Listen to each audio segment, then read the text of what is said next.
pitch inside. If they miss out over the plate. If he misses inside, it's not going there. Jeff Francoeur, third base, fair ball. Throw over, and a good hard throw from Chris Johnson, so he is retired. And Francoeur swinging at the first pitch. Okay, now that play right there we saw from Chris Johnson, that's an evaluation opportunity for Cecil Cooper and his staff and for the front office staff. Ball down the line, a chance to see how he plays it and shows his arm strength. Very well played by the youngster. Now David Ross steps in. Oswalt has been awfully impressive. It's hard. I mean, how much stock do you put in what he's doing? It seems like your favorite thing, John, was the fact that he threw inside to Escobar even more than his fastballs. Well, yeah, because he has to work on that. That's part of his. That's what makes him successful. He's had a history in the past of hitting guys, not being afraid to throw inside, and that's something you still have to work on it. You can't just start the season and say, okay, opening day, now I'm going to try to pitch inside. You have to work on that in spring training. He's working on it. He worked on it against Escobar. A guy who stands on top of the plate, leans out a little bit. I guess the book on him is let's crowd him, and he got hit. David Ross looks at a fastball on the outside corner, and it's a strike. One thing to remember that Oswalt going to participate in the World Baseball Classic. He's a little more advanced than a lot of the other guys who are just going through normal camp, because he knew that he was going to have to get ready to perform in games earlier at a higher level. Well, if Davey Johnson is somewhere in front of a television, he's got to be delighted with the fact that Oswalt is throwing so effectively. David Ross last year started in Sarasota, Louisville, Cincinnati, Pawtucket, the AAA affiliate of the Red Sox, and then ended up with Boston. Appeared in 8 games. So he was everywhere. Frequent flyer miles. Got those. I let go by Cincinnati, but backup catcher with some power in his bat. The 2-1. That ball lifted to left. Steve Phillips is right. Power in the bat. Home run. David Ross. And it's a 1-run game.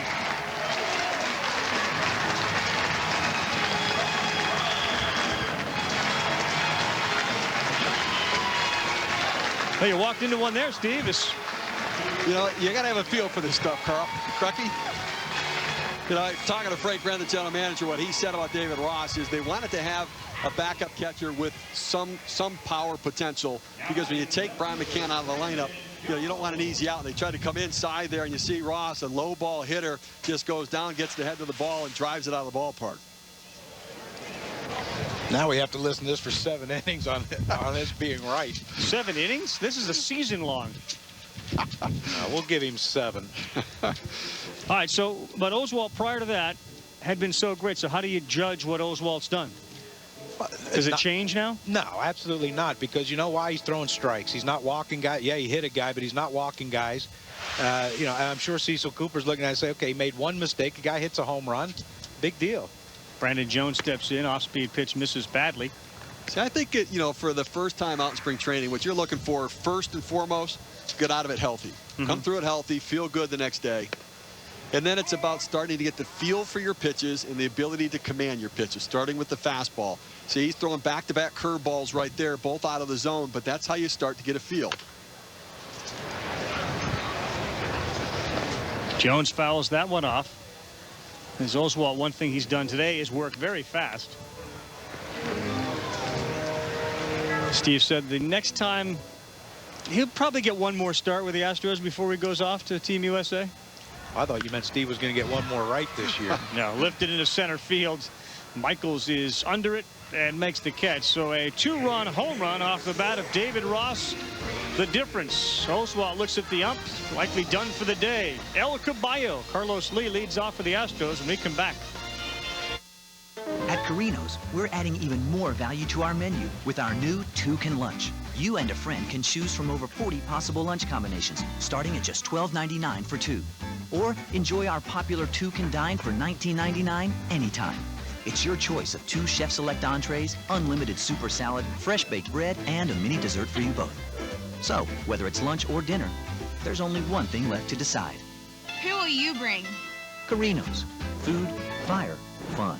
Thursday, March 5th, Reynolds Performance Hall on the UCA campus presents Pancho Sanchez Latin Jazz Band. For almost 2 decades as a drummer and band leader, Grammy Award winner Pancho Sanchez has preserved a bedrock style of Afro-Cuban Latin jazz infused with his own fresh interpretations of music. See him March 5th at Reynolds Performance Hall on the UCA campus. Get your tickets today. Call toll-free from anywhere in Arkansas or go online. Welcome to UCA for the perfect season. I could while away the hours, conferring with the flowers, consulting with the rain.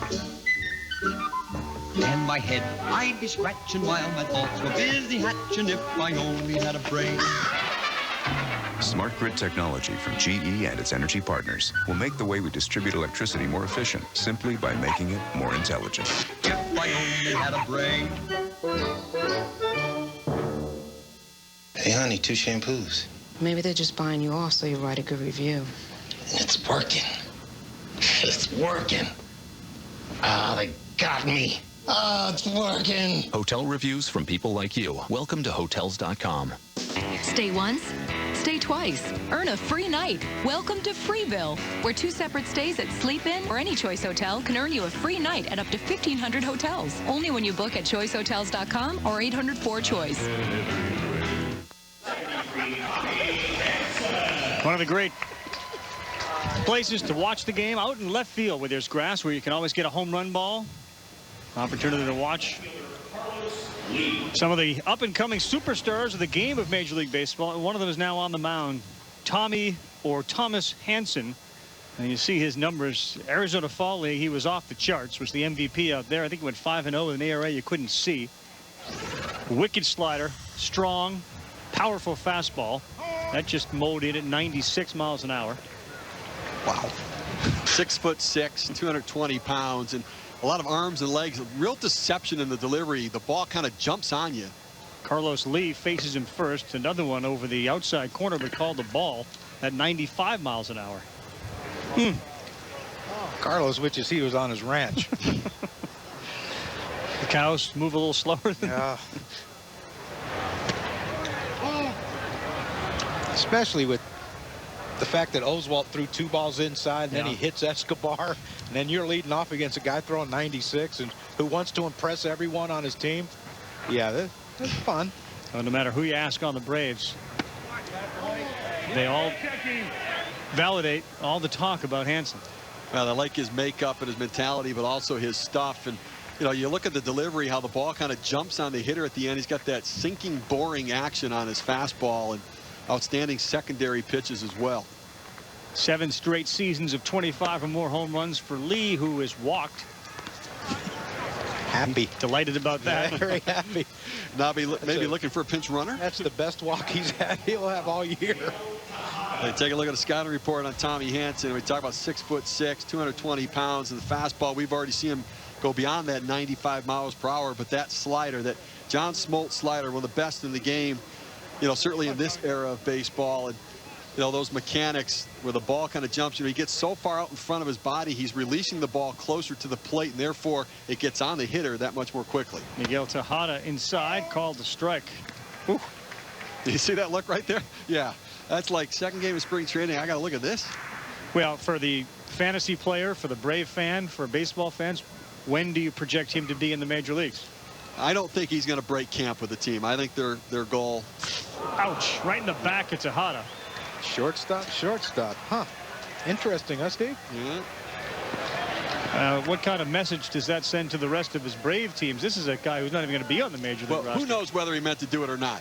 But from his perspective, he wants everybody to think that maybe he did, because it is sending a message. You know, as John said, Escobar gets hit, you get the other team shortstop and close to the same area and spot coming in. That talk about having teeth on a ball. That's going to leave a mark. And I guarantee you, when this day's over, Mr. Escobar is going to walk up to him after the game and say, "Hey, got you, babe. Thank you very much.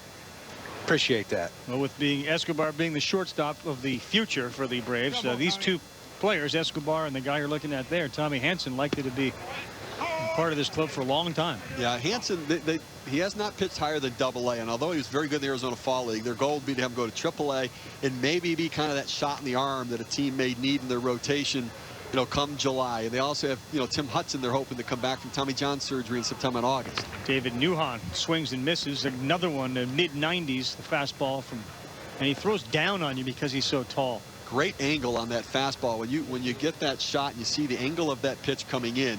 We saw Campillo throw his fastball. It stayed pretty much in the same plane. Did not have that kind of angle to the pitch, but his fastball has that boring sinking action that creates a tremendous angle. Tough to drive that pitch. Yeah, and I think the big concern with the young pitcher like this is the guys on his team. The Chipper Jones, the Frank Cords. You get so excited when you see a guy in spring training. Why isn't he with us in April? Why doesn't he break camp with us? Well, you have to remember, no one's ready to hit right now. So you have to wait and see how he develops and then bring him up later on when you know that he can get guys in AAA out, because he hasn't proven that yet. But I know I saw young pitchers. I'm like, get him up, we need him. Then they go to AAA and they struggle. Okay, well, why is he struggling? Well, guys are ready to hit down there. David Newhan. Whoa, there's that slider in for a nasty strike 3. Wow, did you see the break on that? Well, these sorts of situations, again, you talk about evaluation opportunities, where for Bobby Cox and his staff, seeing this kid in the jam is an opportunity to evaluate what he's made of. And oh my goodness, it just locked him up. You're looking for a 96-mile-an-hour fastball with movement, and then he throws that breaking pitch. It locks the hitter up. John Gall, the DH today. Like another slider that broke in. The one prior to that was a curveball. Yeah. That was a nasty slider. Asked Brian McCann if he ever has come across a pitcher that was difficult to actually physically catch the ball. He said that ball is into right field. Frank Cor's going to go over and not be able to get it. So Gall, the DH, holds it first. Lee scores, and the Astros have added on another. It's now 4-2.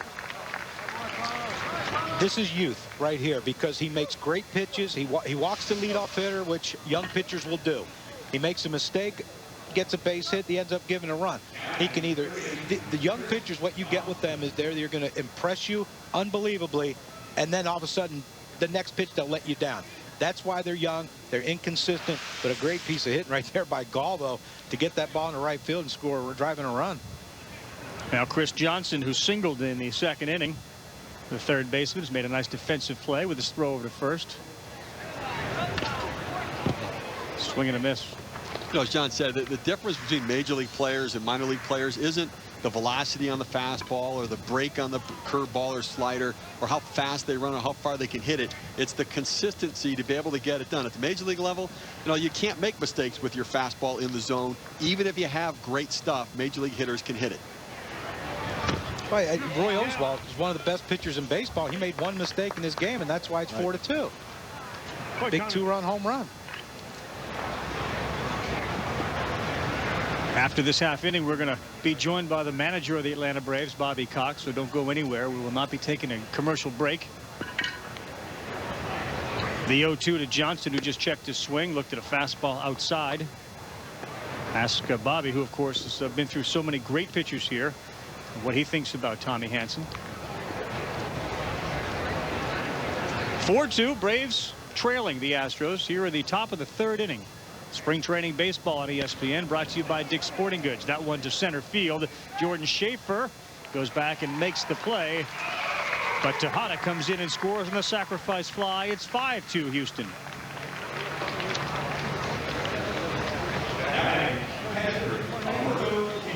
Another good at bat by Chris Johnson right there. We talked about the home run of the game yesterday.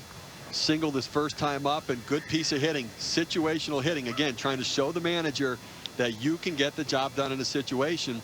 Performance matters for a guy like Johnson trying to force his way onto a major league team. We had a great view of how that ball was slicing. That tells you that he stayed back. He let the ball get deep in the zone. He wasn't trying to get out and get everything quick.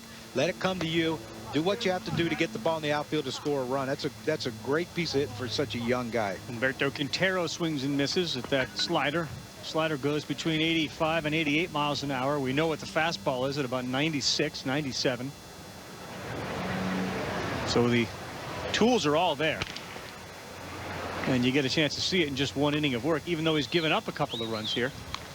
There's some part, quite honestly, as a general manager in the back of your mind, you don't mind a young guy getting knocked around a little bit in camp, because you don't want to be forced with a situation where you think he's not ready, but he pitches so great that you almost feel the pressure to have to carry him on the major league team.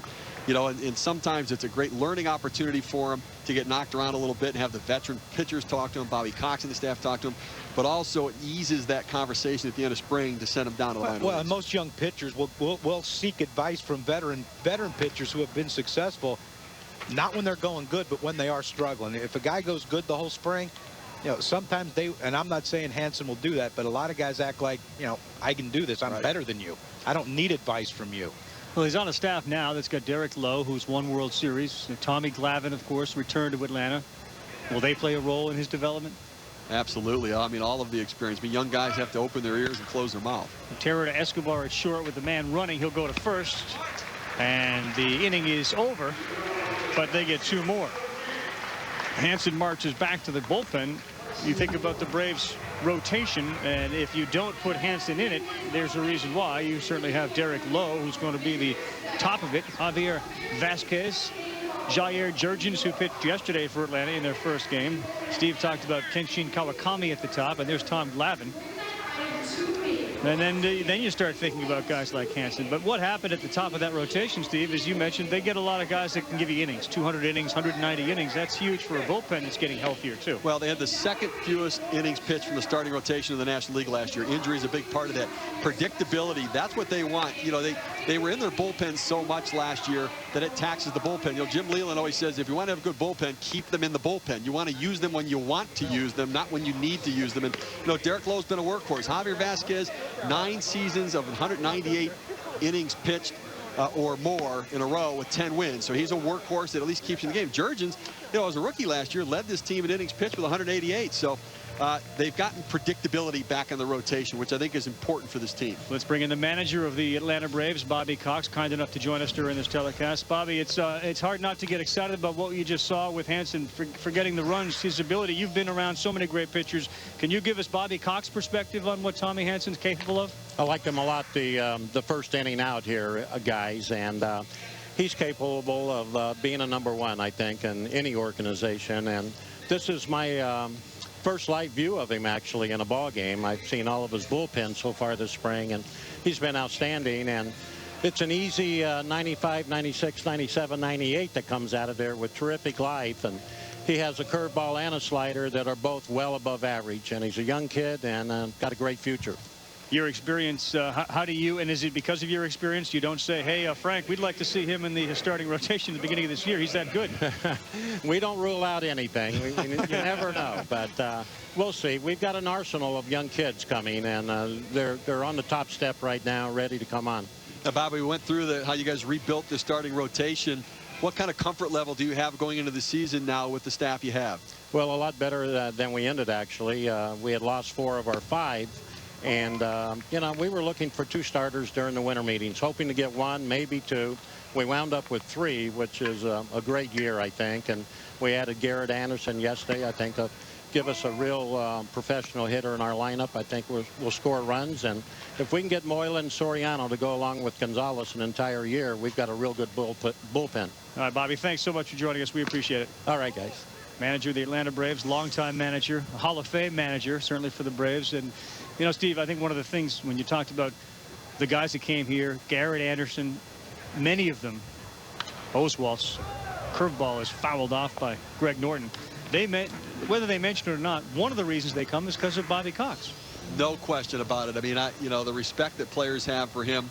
You know, Chipper Jones talks about the fact one of the reasons he has stayed in Atlanta his entire career, and John Smoltz said the same thing, why they never went to free agency. Big part of it was Bobby Cox and the relationship he has with players. And it's interesting to me, you've got a 70-year-old manager who relates with young players as well as any manager in the game, and that's his versatility. He makes young guys feel good about themselves even when they're struggling. On the fists of Norton, and he fouls it back. What would your ideal manager be, John? I mean, forgetting age, what did you want your manager to do or not do? Bobby Cox. That would be my ideal manager. You know, he's a guy that, like you said, like Steve said, he can relate to 17, 18, 19-year-olds, whether you're American, Latin, Asian player. He can relate to everybody, and the message he can give to you and the confidence he can impart in you when these guys go out and take the field for the Atlanta Braves, they know how to play baseball. There's no doubt about that. The fundamentals are always there. They're, to me, like the Minnesota Twins of the American League. When you get to the Atlanta Braves, you're going to know how to play the game, and you're going to know how to play it right, and you're going to know how to be fundamentally sound, and that's what the Atlanta Braves do, and that's why they've been so successful throughout this run in the 90s, plus great pitching. Foul ball as it goes under the glove of Berkman. Norton dragged that one down the first baseline. I remember talking to a Braves player about Bobby Cox, and he said what Bobby Cox does, particularly for young guys, is you can be 0 for your last 20, and he makes you feel like you got 10 hits in a row. And when you make a mistake, he comes to you and almost apologizes for putting you in a position that didn't allow you to be successful. So he takes the pressure off of players in a game where that's inherent with failure. I mean, Escobar is a perfect example. Here's a young player. You don't know, what you're going to get, how good a player he's going to be. His first full season basically in the big leagues, he's hitting first, second in the lineup. Most guys, we'll protect you at 8. Bobby Cox is, okay, he can play. Here's where you're going to play, and here's where you're going to help us win. And that's why his players stay here, and that's why they're all successful. Think about Bobby Cox, though. I mean, you watch American Idol, and these people go to perform, and they get endorsements from these guys, and they say, hey, you got all the potential to be a superstar. Ouch. That was a swing, and it looked like it then hit him. It's a strike. He's going to walk it off, but it's going to be a strike. My point is that Cox just talked about Hanson as a #1 starter. I mean, that's just how great an endorsement of that is that. You've got a guy with I mean, obviously Bobby Cox's experience to be able to evaluate talent. And he looks at this kid's stuff, and so where we're trying to dismiss that, hey, you got to go to the minor leagues, he don't want to give up. A lot similar again. I think Jim Leyland's a great manager too, and Jim Leyland's the same thing. Give me talent. Bobby Cox can. They took Rafael Furcal when they brought him to the major leagues out of A-ball to become their shortstop. And you look at obviously the success that Bobby Cox has had, and I think a Hall of Fame manager. In my opinion, I think he should be a Hall of Famer. But he's willing to take chances on players. You talk about building confidence. Well, Kelly Johnson, their second baseman, when he first came to the major leagues, he was like 2 for his first 31, and Bobby Cox wrote him in 3rd in the lineup. I'm thinking to myself, what is he, crazy? But he believed he could hit. He just hadn't gotten the hits yet. It's that sort of confidence in the ability to evaluate players and situations. 13th pitch to Greg Norton. He gets a walk out of it. That was a lot of work for a walk. He fouled one off of his foot. Painful walk. It was. But he's down at first base. Yeah, that's not the Carlos Lee good walk right there. Oh, I'm pretty sure he's happy he didn't have to swing at that last pitch because it seemed to not be too good for him. Well, if it was down and in, he wasn't swinging anyways after hitting it off his foot. Now Jordan Schaefer steps in, the center fielder. He's got some pop in his bat too. That one fouled out of the stadium. The background on Schaefer, Steve, is that he was suspended 50 games. He was known in his hometown as a can't-miss superstar. He rolls one to second base, and now they believe in the major league level he's going to be that way too. Fielder's choice. Well, he had the 50-game suspension last year for the suspected HGH usage, and he's come in with a different demeanor. He kind of came in like the hot shot top prospect last year. This year, he's come in, kind of with his tail between his legs a little bit, wanting to learn and just wanting to soak up the environment. It humbled him, and to his credit, he responded properly. Made a mistake, took full responsibility, and now is here to try to work his way onto the major league team. Kelly Johnson. Oswalt continues to pitch, and I think the point you made about being WBC ready, if you will, is the reason that you can stretch him out a little bit more. Yeah, I mean, he got himself ready to go and knew that he was going to have to be better prepared because of the intensity level of the World Baseball Classic. He couldn't just be in normal spring training condition. Johnson left field. Will it be playable? Carlos Lee lumbering over there. Makes the play in foul territory. 2 men down, and that brings up Chipper Jones. One of the things you think about with this generation, this era, and we keep talking about the performance-enhancing era, that Chipper Jones and all his Hall of Fame numbers somehow has gotten lost in all this. Do you agree with that? Oh, absolutely. Probably one of the best third basemen I've ever seen besides Mike Schmidt is Chipper Jones. And you look at what he's done, and you look at his body of work through his young career when as a minor league player, he blows out his knee. Has to rehab, come back. And back in that time when you had that major knee surgery, you didn't know if you were going to be able to come back or not. To put up the number he's done, but the progression is there. the progression of breaking down later in your career in your mid-30s. This is what power-wise, but I mean, this is what life's supposed to be like, though. Right. It's not supposed to be production at 40, 45 years old. Chipper Jones, I love him and I hate him. I love him because he's a great player. I mean, I like that he's representing our country. I hate him because he killed me when I was general manager for the Mets. He named his kid Shea after Shea Stadium. When players are naming their kids after your home park, you know that they own you. And he dominated the New York Mets. I believe they considered Steve, but thought better. Yeah. I think it was a close second, right? We're killing Steve, but we're also middle name. Shea Steven. Chipper is just some kind of one of the best switch hitters to ever play the game. I think Eddie Murray probably right up there as well. And power batting from both title sides. last year, 364. Led the league in hitting. If he could just stay on the field and stay healthy. You know, he's had a lot of foot problems and ankle problems, hand problems at times, and those things can really nag you during the course of a season. Bail me out and stay in. Doesn't look like WBC ready yet, does it? But you know what, though? That was one of the things he said the last time. He wasn't ready for the WBC. But you know what? When the light goes on, he wasn't ready, but yet in the first game he played, he hits a home run in the 7th inning. So, you know, him not being ready is better than most when they're dialed in 100%.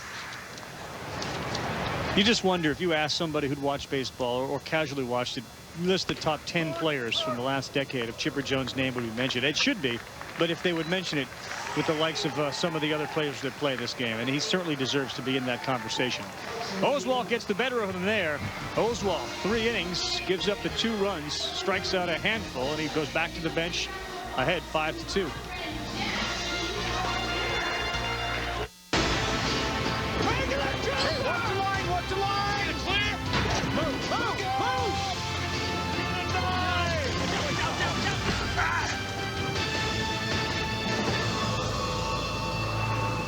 Hey, honey, 2 shampoos.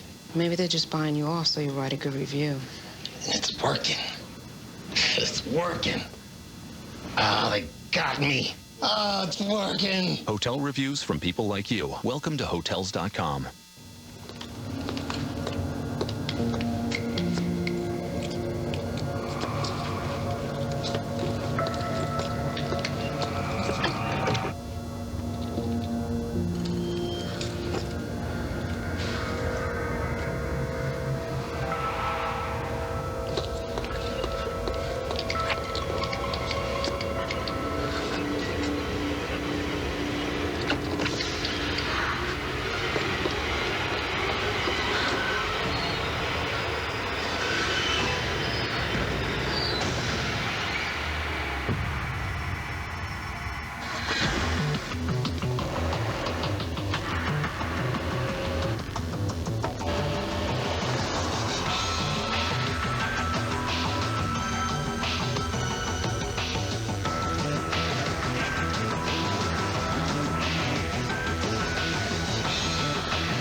Dear PlayStation, MLB 09 The Show thinks I can't hit the high and inside fastball. You're going to fix that, right? Well, Dustin, PlayStation gamers demand the most realistic baseball game ever, so we're just going to keep it as is. It's called integrity. Oh, I'm sorry. I was just polishing my MVP trophy. How many MVPs do you know that can't hit that pitch? Apart from you? MLB 09 The Show, the most realistic baseball game ever. Rated E for everyone. Top of the 4th, top of the order for the Houston Astros spring training baseball presented by Dick's Sporting Goods, as is the entire ESPN The Weekend, which is why we're all here. Look forward to doing baseball tonight from 4 to 6 on Sunday. If you're in the area, join us, and if you're at home, please tune in. We looking forward to the 2009 season. And just great to be talking about baseball again on the field. Tommy Hansen to Erstad, second base. Whew, nice play over there by Kelly Johnson. That one had some top spin on it. And Erstad's retired. Nice play. You should have seen it. That ate him up. We invite you to watch this. Judgment Week continues. Thursday night showcase, ESPN, 7 Eastern. A couple of Big East teams. Cruckies, West Virginia Mountaineers take on the Cincinnati Bearcats. And then at 9 Eastern, the Boilermakers of Purdue, number 16 of the nation, against the Michigan Wolverines. Thursday night showcase presented by T. Rowe Price as part of Judgment Week on ESPN. And, of course, for more, log on to ESPN.com. Third base, Martin Prado. Oh, he had it. Now he throws over and not going to be in time. He just came in as a defensive replacement for Chipper Jones. Well, Prado came up last year. Utility man, can play really anywhere on the field. Played first, second, short, and third. A little bit of the outfield, and opportunity for him there to be able to try to make a play. But I think he's pretty much got a lock spot on this roster. His versatility is so valuable in the National League, and Bobby Cox appreciates his glove and his bat. And they have another guy, and as far as a bench player, similar to Prada, and that's Omar Infante, who basically the same type of player. Omar Infante a little more experienced. Bobby Cox has some great options. They give Prado an error on that as Lance Berkman comes in. Steve mentioned the term versatile, and that, of course, is what Peter Gammons is, who's joining us in this telecast. Tar Heels. Yes. Now, one of the things Roy Oswald's talking about is balls didn't get rubbed down very well, and they were very slick pearls, and he felt that that's really the biggest reason that he and Hansen have had some problems with command early in the game. And we saw a couple of batters get hit, both shortstops, Yunel Escobar and Miguel Tejada. It looked like Oswalt was working on his curveball, Peter, and didn't have great command of it. Is that another reason that perhaps it wasn't breaking the way he wanted it to? He had a lot of trouble with the grip of it, yeah. And but he just worked through it. That's what this little stint is for. Hansen continues to pound the outside corner. Keep Peter involved here. Peter, you know Hansen, it was amazing. I assume you heard Cox talk about how he has #1 stuff. He does, and one of the things that Bobby was talking to me about yesterday was that because he's got pretty good command of 4 pitches, he's a guy that can come in a hurry. And Steve mentioned how he loves to use young players. Berkman got jammed. It's going to fall in center field. And a throw back not in time as Jason Michaels stays there. I mean, Tommy Glavine will be here in a couple of days, and Glavine buys them some time with Hansen, but I don't think there's any question that he's going to be in the rotation come the 1st of June.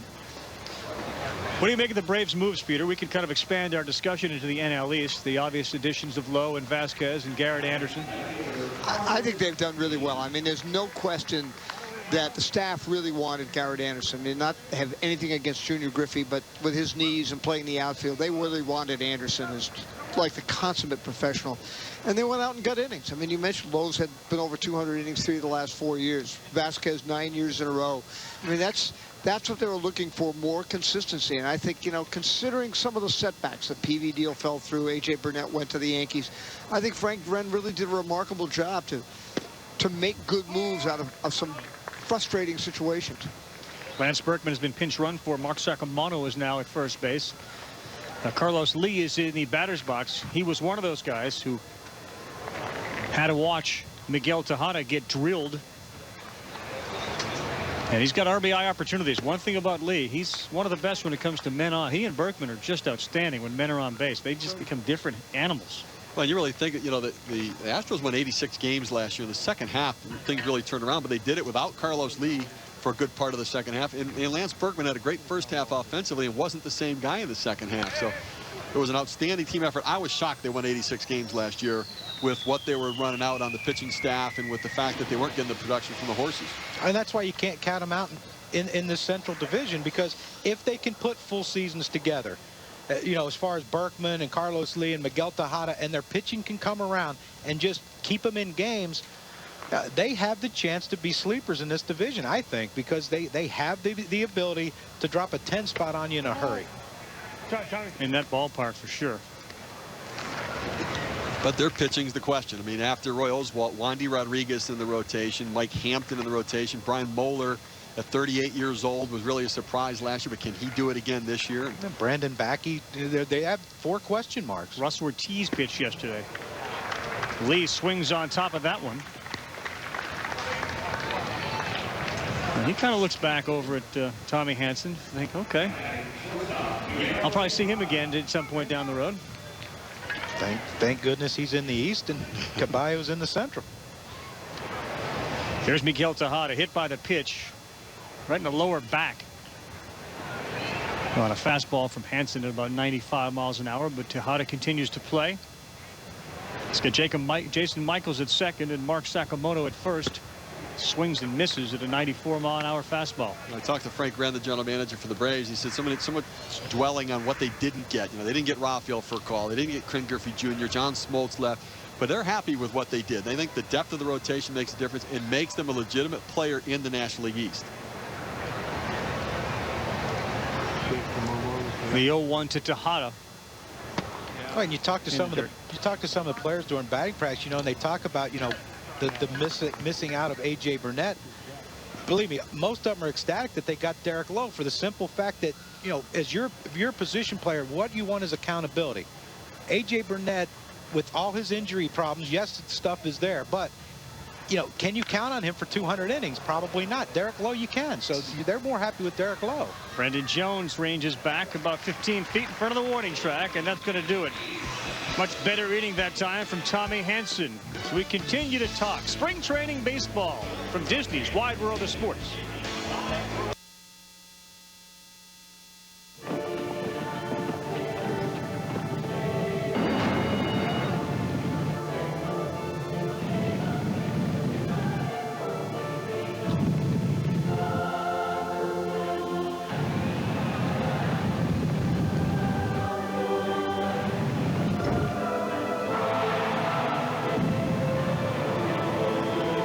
HRTV is now available on Comcast Sports and Entertainment channels. Hello, I'm Mary Steenburgen. As an Arkansan, I feel uniquely tied to the well-being of this state. We are losing beloved members of our community to tobacco-related illnesses. I should know. I lost my own dad to lung cancer. If we want to make Arkansas even better for the future, that means quitting tobacco and saving lives. Call 1-800-QUIT-NOW for a program to help you quit, including free patches or lozenges while supplies last. I've played for division winners, All-Star team no tami, for World Series champions. But now I'm playing for a new team, the USA, La República Dominicana. Nihon no tame ni playする。そうして連敗。The World Baseball Classic, March 5th to the 23rd on ESPN, ESPN2, and ESPN Deportes. Saturday, Gerald Henderson and Kyle Singler give Duke a potent 1-2 punch as they tune up for the stretch run. But upset-minded Virginia Tech is looking for a second straight quality win. Number 7 Duke versus Virginia Tech, Saturday at 3:30 on ABC. You know, it's not all fun and games when you're a mascot. Every year I find myself where the season always ends meets the bills never stop. You know that place where you realize even a squirrel can't live off peanuts? Well, maybe you don't, but believe me, I'm there. Here's a way to score on savings. Nice. Switch your car insurance to State Farm. You'll save big, plus get a payment plan that fits your budget. Call, click, or visit and start saving today. Like a good neighbor, State Farm is there. You know I wear this everywhere.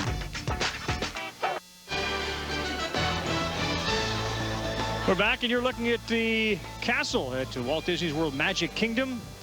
This is all part of ESPN the weekend, and Mickey and Minnie have been out and greeted Steve Phillips first and foremost. Happy to have Steve back.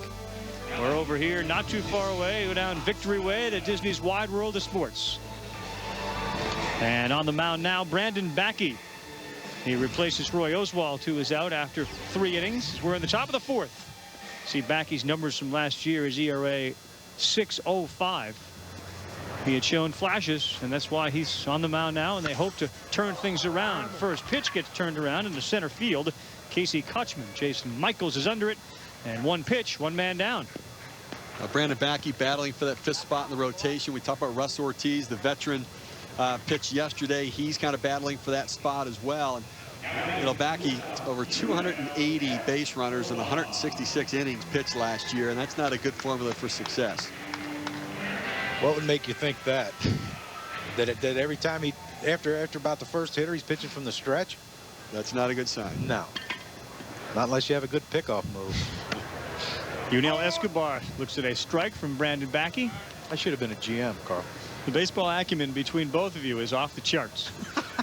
I'd like to be a fly in the GM meetings with Crucky in there with all the GMs talking numbers and OPS. What? What are you people with all the numbers? Just see it and hit it. Baseball players. Overthinking it, yeah. Baseball players. Well, it seems like the new generation of general manager, they're heavy into the numbers, but they don't discount what John's talking about. The real good ones identify the baseball players. Dustin Pedroia, baseball player. Kevin Youkilis, baseball player. Derek Jeter, baseball player. Want to keep going? We can just Minnesota Twins, baseball players. Yeah. B.J. Upton's, Justin Upton's. Baseball player with unbelievable talent. Escobar straightaway center field, chases Michaels. Nice job of running it down out there. 2 men up, 2 men down. Jason Michaels is out there, and he brought it back in. And we talked about athletes and teams, and obviously when you think about the National League East, it's hard not to ignore the Philadelphia Phillies and all the talent they have. And you think Jimmy Rollins, and you think Chase Utley, you think baseball players. Yeah, and they got that, and that's the thing that made them world champions, is that they believe in themselves. They know they have unbelievable talent, but to me, what's going to keep them at the top echelon? They need a right-handed hitter. They lost Pat Burrell. They brought in Raul Bañez, an upgrade defensively from Pat Burrell in left field, but another left-handed hitter. They need that righty in the middle of the lineup to make a manager's job on the other team a little more difficult as far as how you're going to use your bullpen.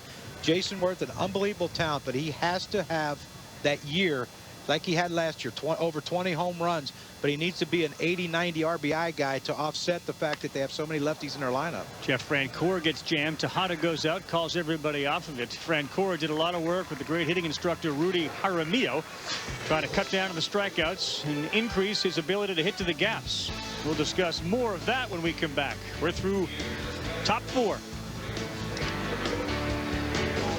Pistons Magic and Cavs Spurs tomorrow on ESPN. Do you two want to sit together? No, that's just the money I could be saving with Geico. Geico. 15 minutes could save you 15% or more on car insurance. It's the money you could be saving with Geico. You were made for each other. You like money. He likes money. Well, he is money. Geico. 15 minutes could save you 15% or more on car insurance. Hey, honey, 2 shampoos. Maybe they're just buying you off so you write a good review. And it's working. It's working. Ah, they got me. Ah, it's working. Hotel reviews from people like you. Welcome to Hotels.com. Stay once, stay twice. Earn a free night. Welcome to Freeville, where 2 separate stays at Sleep Inn or any Choice Hotel can earn you a free night at up to 1,500 hotels. Only when you book at choicehotels.com or 800-4-CHOICE. The Ford Quality Drive is here, and when people find quality they believe in, they like to talk about it. I think I made a very smart decision in choosing the Edge. The Escape definitely represents quality. You get into the Fusion and it drives really smooth. I'm very satisfied with the quality of my Focus. Once I got in and drove it, I was just like, wow. Ford's quality is unsurpassed by Honda or Toyota. So, drive quality and drive one. Now get a Ford Escape with 0% financing during the Ford Quality Drive. Visit a Ford dealer or FordVehicles.com and drive one.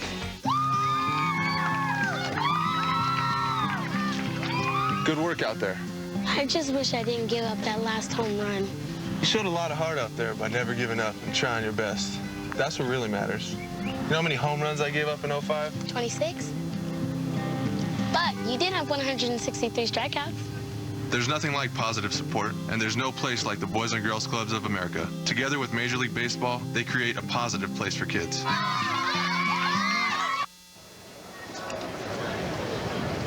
Welcome back. Hey there, big guy. That's a thumbs up for the hometown team here, the Atlanta Braves. Although they're down 5-2, but that's 0 relevance to him right now. And the Mohawks working. He's got the lid going. Mike Gonzalez now on to pitch. And joining us on the telecast, the manager of the Houston Astros, Cecil Cooper, now in his 3rd season. And welcome. And we appreciate you joining us. Cecil, start with your comfort level. Obviously, it's about the players, but this is going into the 3rd year. Your comfort level. Well, it's a lot easier this spring than it was last year, and I finished out in 07 in September, and that was a little bit difficult, but I was excited about the opportunity. And then last year, we had a little bit of a tough year for us, but this spring much more comfortable, enjoying myself here, real relaxed, and just kind of letting the players play and making sure we get all our work in. Cecil was a star with the Red Sox and then the Milwaukee Brewers. Is this team that you have kind of a veteran presence remind you of any you played on? You better believe it. In 1982, the Brewers, we had a pretty veteran group, and we were able to get all the way to the World Series. So hopefully that will happen again for us here in Houston. You have some wall bangers out here. There's no doubt about it. No question about it. We've got, I think, 3 of the best stars in the game in Berkman, Lee, and Tejada, and we've got a lot of complimentary players and 2 very good young players in Bourne and Pence. So we're very excited about our club. See, let's talk about Miguel Tejada. Obviously, his situation. He admitted his mistakes, did that in front of the team. What sort of ongoing impact do you think the Tejada situation will have on the club? Well, I don't think it'll really affect us much. Like I said, we're a veteran club. These guys are all professionals. They know how to go about their business, and I expect them to just continue to go out and play baseball every day and focus on the things they need to get ready for the season. And I don't think it'll be any kind of a distraction. Actually, I think it was a good thing for Mickey to stand up before the entire club and actually just apologize, and everybody embraced him, and we're just moving on. Well, over your left shoulder, David Newhan walked and stole second before the pitch was thrown. Are you going to be a running team with all the boppers you have when the opportunity presents itself? You mentioned Pence, you mentioned Bourne, you have speed. Well, we're going to do a lot of that. We just feel like, you know, that's should be a part of our game. We've got kids at the top, and Matsui and Bourne, who can run, and we've got Pence and some of the guys at the bottom who can run. So we're going to steal some bases, and heck, even our big boys stole bases last year. So we're going to try to, you know, create some runs when we have to. Now, we saw your ace, Roy Oswalt, on the hill today, but he will be going to join the Team USA and the World Baseball Classic. How does that make you feel as a manager with your ace going away for a while? Well, you know what? Roy is a veteran. He's really professional. He knows how to prepare for a season, how to get ready. And usually he comes to camp pretty much in shape anyway. So I'm not real concerned about it. I know he'll look out for himself, and I know Davey Johnson and Latchman will look out for him as well. So I'm not really concerned. Today he looked really sharp, in and out with his fastball, had a lot of life on it. Threw some nice curveballs, so I think he'll be ready, and I'm not that concerned at all. Cecil, Chris Johnson is on deck. He's been very good at third base. Can you maybe shed some light to some of the Astro fans and baseball fans? Who are the young guys that may appear on the roster this season? Well, we're hoping that these kids all step up. We think Drew Sutton is a kid offensively who can help us. He plays second. He plays third. He plays some first base. He actually played a little bit of outfield. We'll find out here if he can play a little shortstop and help us, and if so, then he'll be a guy that will possibly get some opportunities for us. Chris Johnson, we think he's got a chance to be a very bright star in the league for a long time. He's a good-looking player, a lot of power, very good-looking defensive player. A kid by the name of Brian Bogusevich, an outfielder who's signed as a pitcher, but as last year we converted him back to the outfield. He's got a lot of potential.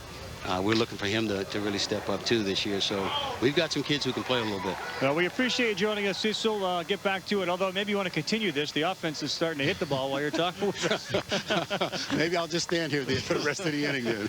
Another good at bat for John Gall. Thanks so much, Cecil. Best of luck this year. Okay, thank you, guys. Manager of the Astros, Cecil Cooper, as John Gall gets his second hit in a row. This one drives in David Newhan after the steal. So the Astros have got 6 runs on the board. And here comes Chris Johnson, the man that Cecil Cooper just talked about at third base. It's good. You just put.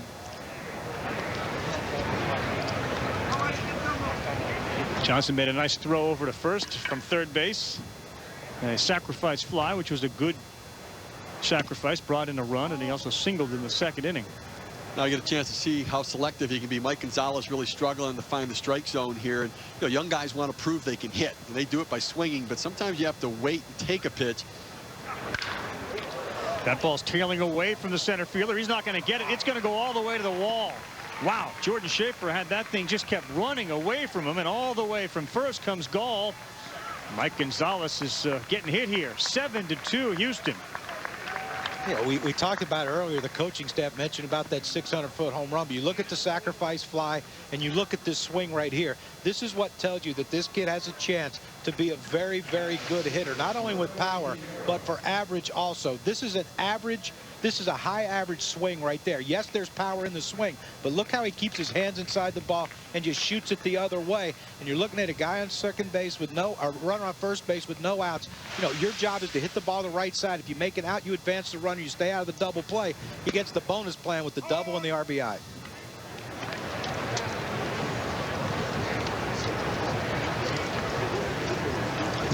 Josh Anderson has gone on into center field to take the place of Schaefer, so he's the one, and he's got even more speed. That ball going to center field.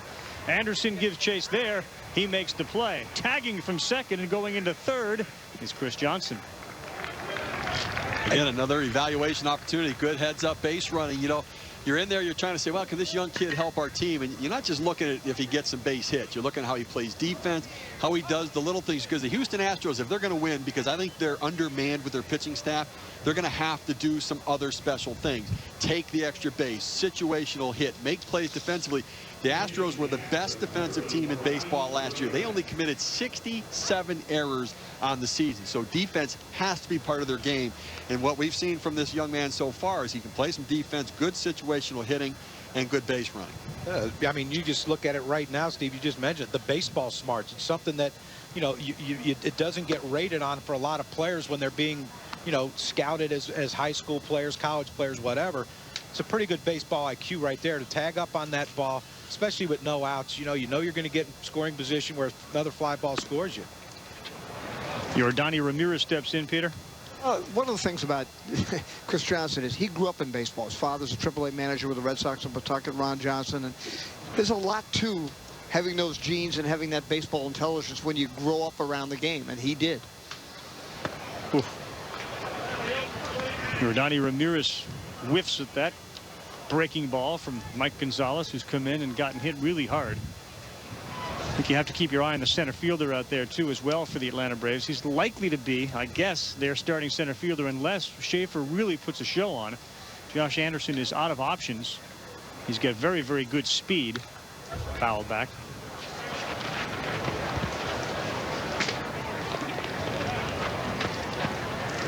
Well, speed's such an important aspect of baseball because it impacts the game both offensively and defensively. A lot of times outfielders can run down their mistakes on reading the ball off the bat.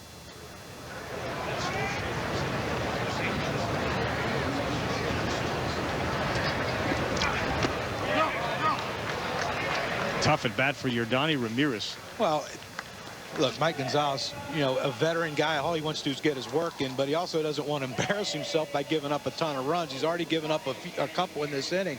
You know, you saw how his capabilities right there, the runner on third base, less than 2 outs. All right, now I'm going to pitch.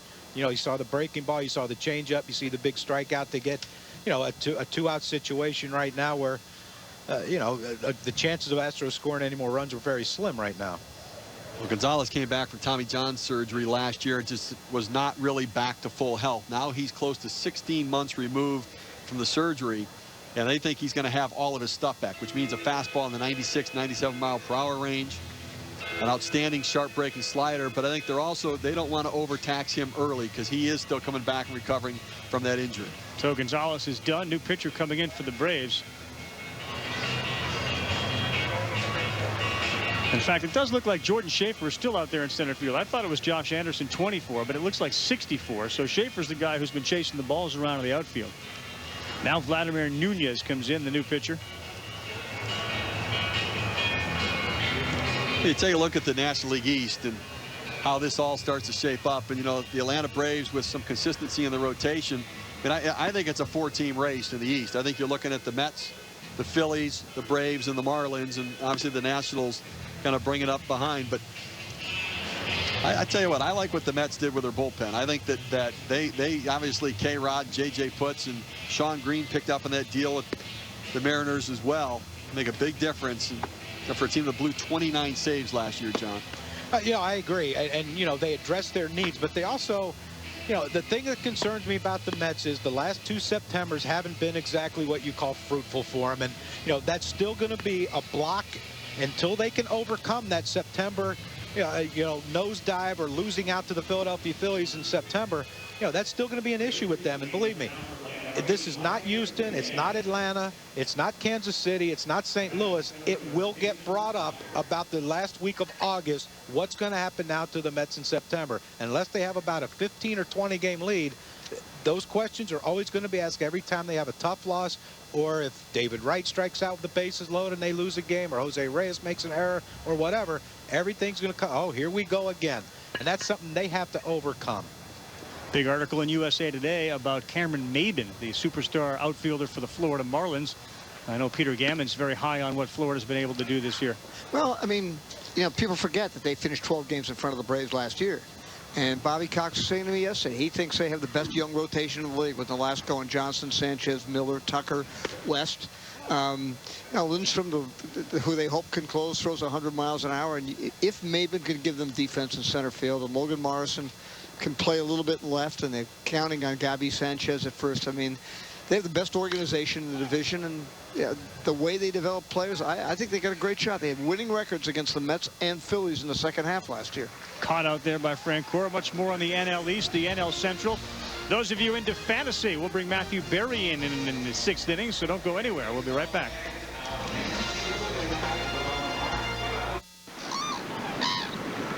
Tower, this is China 77, requesting clearance for takeoff. Roger, China 77, proceed on runway 2. Proceeding on 2. Have a good flight. Imagine a way to fly that not only helps save millions of gallons of fuel, but actually reduces emissions. The GE9X aircraft engine from GE. This is your captain. We'll be on our way as soon as this ground traffic clears.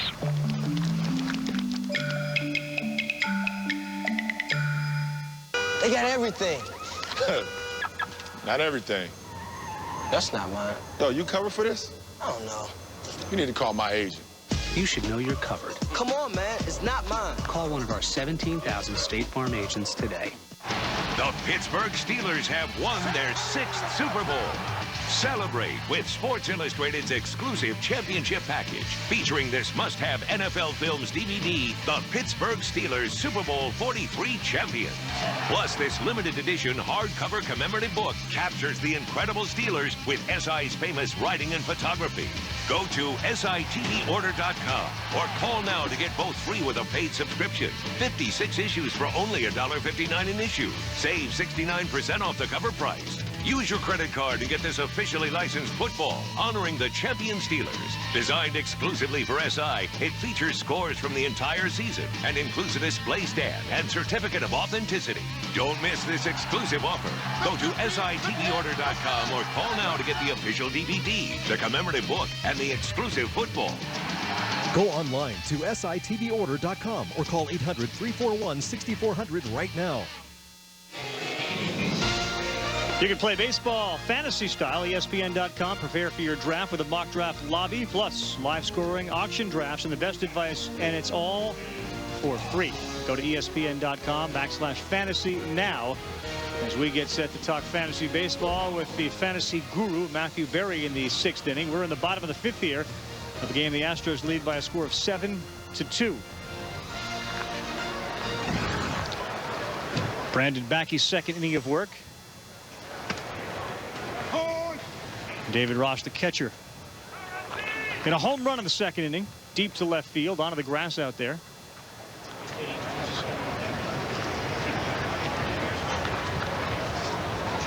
With the World Baseball Classic being played, Steve, everything kind of gets accelerated. I mean, we're not usually playing spring training games this early.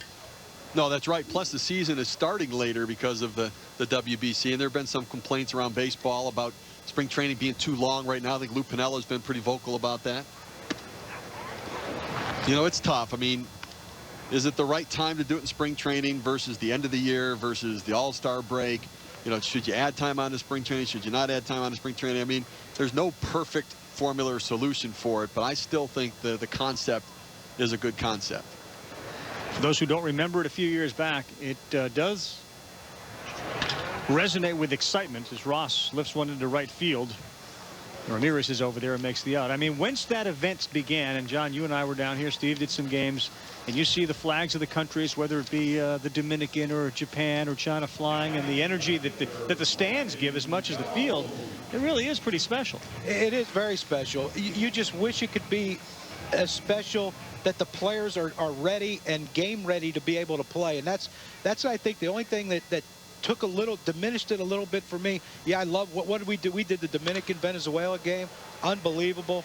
The excitement, the passion that those players showed in that game. But, you know, they're just not game ready just yet. And that's the thing that, you know, to me, I wish they could do it somewhere where, you know, these guys were ready to play. Right. The championship game, Aki Otsuka came in, picked up the save. Team Japan ended up beating Cuba in what was the World Baseball Championship final game. Daisuke Matsusaka got the victory, and the time-honored tradition of Japanese baseball, they toss the manager. Yeah, we do that to Steve after every show. Better me than you. Yeah, you couldn't do that. Well, if you know what I mean. Yeah. I get it, Steve. We get it, Steve. Greg Norton steps in. How about this suggestion that you take there are 16 teams in it. What if you were to wield it down to the Final Four so that you limit the WBC length of play in spring training? You can start it later. Players will be ready. And you get down to your Final Four. Then you take your Final Four teams over the All-Star break and play the tournament then, so that there is no All-Star game every 4th year. Everybody accepts that, and that way you're not really killing the season. You're not hurting players, and it would make, I think, for a more interesting All-Star game to say, hey, we got the Final Four coming up here this year, just once every 4 years. And I think that's a possible solution. You'd have to work that out with all of the other professional leagues around, you know, the world because of their schedules as well. But I mean, it's a possibility to do that. Some think just expand the All-Star break where players are at mid-season form and play the whole tournament at that point. You know, at the end of the year, I don't like it. I think guys are fatigued. Yeah, and I don't think the interest would be there. But I think if you could start the WBC later in the spring, limit the number of games to get down to a Final Four, and then skip the All-Star game every 4th year, I think it would be extremely exciting. There are the 16 teams, and you see the pool play. A couple of teams advance from each pool, and you see the United States team is in Pool C this year with Canada, Italy, and Venezuela. But the only concern with that is, would you ask Cecil Cooper, hey, Cecil, I know Roy Oswald's scheduled to pitch Sunday before the All-Star break. Can you skip him so he can pitch in the World Baseball Class? That's a tough thing. Because most of these starting pitchers, you know, that's when they usually pitch. They usually pitch on that weekend. You know, do you want them to go out and say, okay, we need you to compete and win this for our country, you know, and go full bore? I just don't see when there is a great time to do it. I like your idea, though, but let me shoot it down for you. I mean, because there's not a perfect idea, I still think the best time is when we're doing it now. If it's players aren't ready to play, that could be resolved. You get them ready to play. You start them early, you get them ready early, and you get them prepared to be able to perform. Now, the argument against that is, well, they're going to be fatigued at the end of the year. They're ramping up too quickly. I mean, if we want to find a problem with it, we can. But what I keep saying is, the Japanese players aren't complaining about it. They're ready to play, and the Korean team's ready to play. So why can't we be ready to play? Jordan Schaefer lifts that one to the infield. Chris Johnson is under it. That's the 3rd out. We'll talk more about the World Baseball Classic. We're going to get into the fantasy world of baseball when we come back. ESPN.com's Matthew Berry will join us. Get your pens and pencils ready. We'll be right back after this. Freedom of choice is one of our greatest rights, and I like to exercise that by choosing a great deal. At the Furniture Row Shopping Center President's Day Savings Event, you'll walk out with more than a few extra presidents in your pocket. That's because for a limited time only, we're offering no payments and no interest for 2 years, in addition to great prices backed by our 200% guaranteed lowest price pledge. Visit the Furniture Row Shopping Center soon to take advantage of President's Day savings and pay nothing for 2 years. My name is Alan Batchelder, and I have the worst commute in America. Quaker State wants to know, who has the world's worst commute? 27 miles of tunnels, bridges, highways, 2.5 hours. I feel sorry for my engine. Tough commute? Then get an oil that goes way beyond industry standards. Quaker State Bonds to Metal Surfaces for 2 times better wear protection. Quaker State, real, durable oil. Think yours is the worst? Enter your story now, and Jimmy Johnson could drive you to work. Stay once, stay twice. Earn a free night. Welcome to Freeville, where 2 separate stays at Sleep Inn or any Choice Hotel can earn you a free night at up to 1,500 hotels. Only when you book at choicehotels.com or 800-4-CHOICE. Hey, honey, 2 shampoos. Maybe they're just buying you off so you write a good review. And it's working. It's working. Ah, they got me. Ah, it's working. Hotel reviews from people like you. Welcome to Hotels.com. Dear PlayStation, MLB 09 The Show thinks I can't hit the high and inside fastball. You're going to fix that, right? Well, Dustin, PlayStation gamers demand the most realistic baseball game ever, so we're just going to keep it as is. It's called integrity. Oh, I'm sorry. I was just polishing my MVP trophy. How many MVPs do you know that can't hit that pitch? Apart from you? MLB 09 The Show, the most realistic baseball game ever. Rated E for everyone.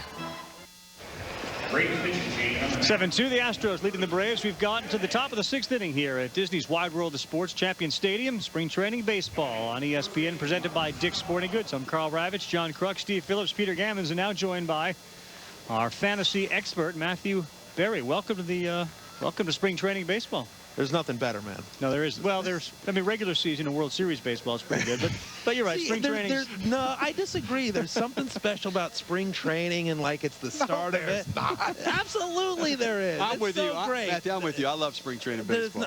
Yeah, it's just a great moment. Guys running around the outfield. Come on, Kruk. There's something special about it. Something fun. You never had to go out there and participate in spring training. That's what. Well, that's true. I didn't like it. Mark Sakamoto is up. Matthew, of course, the ringleader when it comes to ESPN fantasy baseball and fantasy all things. But for the purpose of this discussion, baseball, let's just look at the teams out here. Maybe start with Garrett Anderson, a recent acquisition by the Braves. You know, here's a guy who for years was good for about a 320 average. How do you project somebody like Garrett Anderson, who's going to play every day? I love Garrett Anderson. The thing about fantasy sports, and especially baseball, is value, right? It's not about drafting Manny Ramirez or you know, buying him in an auction early on. It's about getting a guy like Ryan Ludwig last year in the later rounds. So Garrett Anderson is a guy that, you know, he's been around and people don't get all excited about him, but he's money in the bank. Last year, 15 home runs, 84 RBIs, hit 297, right? You know, 16 home runs, 80 RBIs in 07, 17 home runs, 85 RBIs in 06. This is a guy that's going to get you 15, 17 home runs, 80 RBIs, hit for a high average, right there in the middle of this lineup. Really like him, and you can get him very, very late. But all of these things depend on the number of teams in your league, because a guy that hits 15 home runs, if you can afford a guy that's going to hit 30, you go for him. If your league is smaller, right? I mean, what's the goal here? Well, the goal is to get the most production out of your team, and there's rare the league that you can't find a room for a guy that's going to get you 15 home runs, 80 RBIs, 290 average. Okay, in an ESPN standard league, ESPN.com standard league, which is 10 teams, mixed leagues, he's a nice 4th or 5th outfielder for you. So, and that's a reasonably shallow league, and especially if you're in an NL only league, Anderson has more value as well. Sakamoto fouls another one off. No, Matthew, one of the guys the Atlanta Braves just picked up, Javier Vasquez. Yeah. Strikeout pitcher. No question. Where does he fit in the scheme of pitching in fantasy baseball? I really like the entire Brave staff, actually. I like Vasquez. You mentioned the strikeouts. I think moving to the National League is only going to help him. He's had success in the National League before. You know, another guy that goes really underrated in fantasy is Derek Lowe as well. You know, Derek Lowe has had 4 straight years of double-digit wins and a sub-4 ERA. You know, you look at that staff, and then, you know, Jurgens, I always screw up his name, but that's a guy that only 23 I really like a lot as well. I wish he struck a few more people out, but I think the Braves have, believe it or not, an underrated staff for the first time in a long time that you can say actually the Braves have an underrated pitching staff. Let's assume there's people out there who don't play fantasy, and we're talking about this, and you're talking about strikeouts and guys that did 15 home runs. I mean, ultimately, you're the general manager of your own team. Right. You have certain budget that you're trying to build a team within, so you can't go out and say, I want Alex Rodriguez, and I want Mark Teixeira on my team, and I want to have a starting staff that has Roy Oswalt, Jake Peavy on it, and your closer is going to be Brad Lidge. I mean, it's unlikely that you're ever going to have a team like that, right? Well, right. I mean, that's the idea, is whether you play auction style, and you can do that for free on ESPN.com now, or whether you just draft. The idea is, yeah, you want Alex Rodriguez, but so does everyone else. Right. So you're not going to get Pujols, Hanley Ramirez, and A-Rod. So you have to fill it out with guys that are a little undervalued and try to get up the most balanced team. The great thing about fantasy is if you're, you know, like I'm an Angels fan. I lived in LA for 15 years. I love my Angels. But the great thing about fantasy is that it gives you a rooting interest in every single game. If this were a regular season game, even if you weren't a fan of the Braves or the Astros, you'd be excited because, hey, maybe Brian McCann's your catcher or Lance Berkman's, you know, on your team. So it gives you a rooting interest in every single game. I would have taken David Ross today. Well, that's the thing. If you can do it afterwards, Kruk, then it's easy. Reggie Abercrombie just delivered that triple, a scathing shot into the left center field gap. Didn't take him long to get around the base. No, he's pretty good right there. Wow. He's great tools. He's just not been able to really be a consistent major league player all around, but he has power, he has speed, arm strength. Edwin Masonette, who's playing shortstop for the Astros, now steps in with an RBI opportunity, 1 man down, top of the 6th inning here. Matthew, what of the positions on the field, what's the one that's the leanest with talent where maybe you have to try to get somebody early before, and then otherwise you're not going to get them if you don't. Yeah, I mean, position scarcity is a big thing in fantasy because you obviously, as you say, there's less, like, believe it or not, outfield is a fairly shallow position because in fantasy you play 5 outfielders. So when you've got some defensive guys. How there. does anyone get a hit? Well, you don't play with defensive there. Don't think you're grasping the concept here. It's all on the computer. I need to sit Crucky down in front of a screen here. And but yeah, so I think outfield is one of those positions. And the weird part this year is that some of the positions that usually in fantasy have been undervalued, that have had some scarcity, like catcher or shortstop, actually have some nice depth this year up in the middle infield. We're talking about outfielder being undervalued, and again, I just want to bring back Aaron Anderson for a second here. There's the kind of guy that'll go undrafted or go very, very late, and there's a lot of guys that can get you 20 home runs, 80 RBIs with a nice average that you just forget about. So since you started this game, right, for ESPN.com, I didn't start it. No, I didn't start it. You obviously get the draft first. Who you taking? I would see Garrett Anderson there. I certainly wouldn't take Garrett Anderson first because he's a nice value. Hanley Ramirez is my #1 player because he's power, he's speed, and he's at a scarce position at shortstop. He's my #1. I have him first, Albert Pujols second, and A-Rod third. But no, I didn't start fantasy baseball for ESPN. We have a lot of very hardworking people that did that. I get to come on TV and do the fun stuff for it. Do you want to have at least the best player at one position on your team? I mean, is that a fair statement, or is it you want to build with a bunch of guys who are middle of the road as Masonette strikes out? What's the formula for success? Because everybody, like you said, wants to have Hanley Ramirez, but what if you can't have Hanley Ramirez? Do you then say, well, I better get the best second baseman out there, statistic-wise? Well, I think it depends on how your draft goes. We actually have, and allow me to be a company man here for a second, Carl. We have a draft kit on ESPN.com, 100% free, and it has all, you can talk about strategy and different theories. We have a mock draft lobby where you can go and practice different strategies on ESPN.com as well. The thing for me is I like the best players and the best value. So I'm not really worried about position so much as for me it's more about statistical categories. So I want to make sure I've got enough speed, I got enough stolen bases. I want to make sure that I've got enough power as well. So I like balanced guys. I'd much rather have a guy like Grady Sizemore that's going to get me power and speed than a guy like Ryan Howard who's going to hit 20 more home runs than Grady Sizemore and have a lot more RBIs, but isn't going to steal any bases. So and isn't going to hit for a higher average. A 5-tool player is the most valuable player. For me, he is, yeah. I mean, that's how I play. I try to spread it out, and I'd rather have, there were 50 players last year that hit at least 20 home runs. So there's more than ever this year. There were over 50 players that had at least double-digit steals last year too. So I think this year more than ever, you don't have to get those.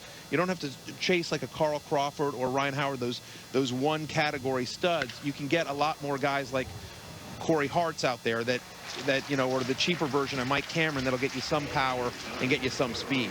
David Newhan flies out to Gregor Blanco.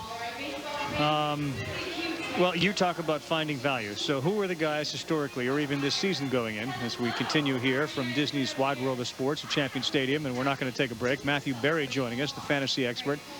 Who are the who makes up Mr. Undervalued team? Well, besides Kruk. Because he'll tell you he is undervalued. Steve, on the other hand, is on the other category. You couldn't afford Steve. Overvalued. Kruk was actually a pretty good fantasy player in his day, actually, because you did go. So fantasy ever made it to the big leagues. So here's my all undervalued team right here. These are guys that are going really, really late, all going, with the exception of Stephen Drew, all going after the top 10 at their position that I think are going to have nice seasons this year based on where you can get them. You see Ramon Hernandez there at catcher. It's a contract year for him. The Reds have an option moving to that ballpark. Hit 15 home runs last year, 47 the last 3. Really like Konerko at first base. He hit 13 home runs after the All-Star break, which is right in line with what he did the last 3 years. So if you expect 20 home runs and 250 from Konerko, I like him. Jose Lopez, only 25. He was a top 4 second baseman in baseball last year in batting average and RBIs. Only 25. You look at Stephen Drew there. At shortstop, hit 326 after the All-Star break. Melvin Mora, there's nothing interesting or sexy or exciting about Melvin Mora, except he's had at least 80 RBIs in 3 of the last 4 years, and at least 20 home runs in 3 of the last 5. For people who don't play, how do you end up winning the season? Do you need to win categories? Do you take a cumulative of where you stand if you're first in this and third in that and add it up? Well, there's a couple of different ways. And listen, Steve Phillips knows. Steve Phillips won his league last year. Steve cheated. Steve was the only team in his league. What are you talking about? Steve won a very tough Baseball Tonight league. Yes, I did. Thank you very much. He beat all the researchers. He beat the guys that are really paying attention. So you're implying that others aren't. So I guess what you're trying to say, it's pretty easy. It took you long enough to get there, John, didn't it? It took you long enough to get to that one. He teed it up for you. There's different ways to play, Ravi. You can play head-to-head with categories, which is very similar to fantasy football, or you can play with categories, as we've talked about: home runs, RBIs, batting average, stolen bases, strikeouts, wins, saves, ERA, WHIP for pitchers, and basically you get points for how well players do in real life. With Roy Oswalt gets a couple of strikeouts here today in this game. He gets a couple of strikeouts for your team. You add up all your strikeouts against all the other strikeouts that every other team in your league has, and you get points based on that. It's very simple and all done for you for free on ESPN.com. Heads up play over there by Alberto Arias, who just came in to pitch. He went over, took the low throw, and was able to tag the bag with his glove. You look for athleticism out of your pitcher, and you see him get over there. He does his job. They practice this in spring training. The throw a little bit awkward. You're taught to anticipate the bad throw and heads up play, knowing that his feet and body went past the bag, but he reaches back and gets it with the glove. Nice play. 90% of the pitchers in Major League Baseball don't make that play. That's right. 90%. That's a fantasy number for you, Matthew. Carl, we talk about fantasy baseball. I'll say that fans think that they all can be general managers. They all, think about this trade, that trade, we should get this player, that player. No, they do. But this is a chance for you to be a general manager of your own team and figure out it's not that easy. It's not that easy, but it also keeps you in on your own players and on players around the league. It's a lot of fun to play, and I've enjoyed doing it, and I'd love to take Carl and Crucky on in a league at some point. We need to get them in the league. You know what it is, Cruck? It's one of those things. I compare it to like Springsteen, right? Until you see Springsteen live. Go country music, and I can listen to you now. Right. Kenny Chesney. There you go. Okay. Springsteen's one of those guys that, until you see him live, you don't totally get the fanaticism. You like the music, but once you see him live, you get it. And once you play fantasy baseball or once you play fantasy football, you get it. You understand why the people who play it love it the way they do. I understand, but I see the fanatics that play it up at ESPN. I don't want to be like them.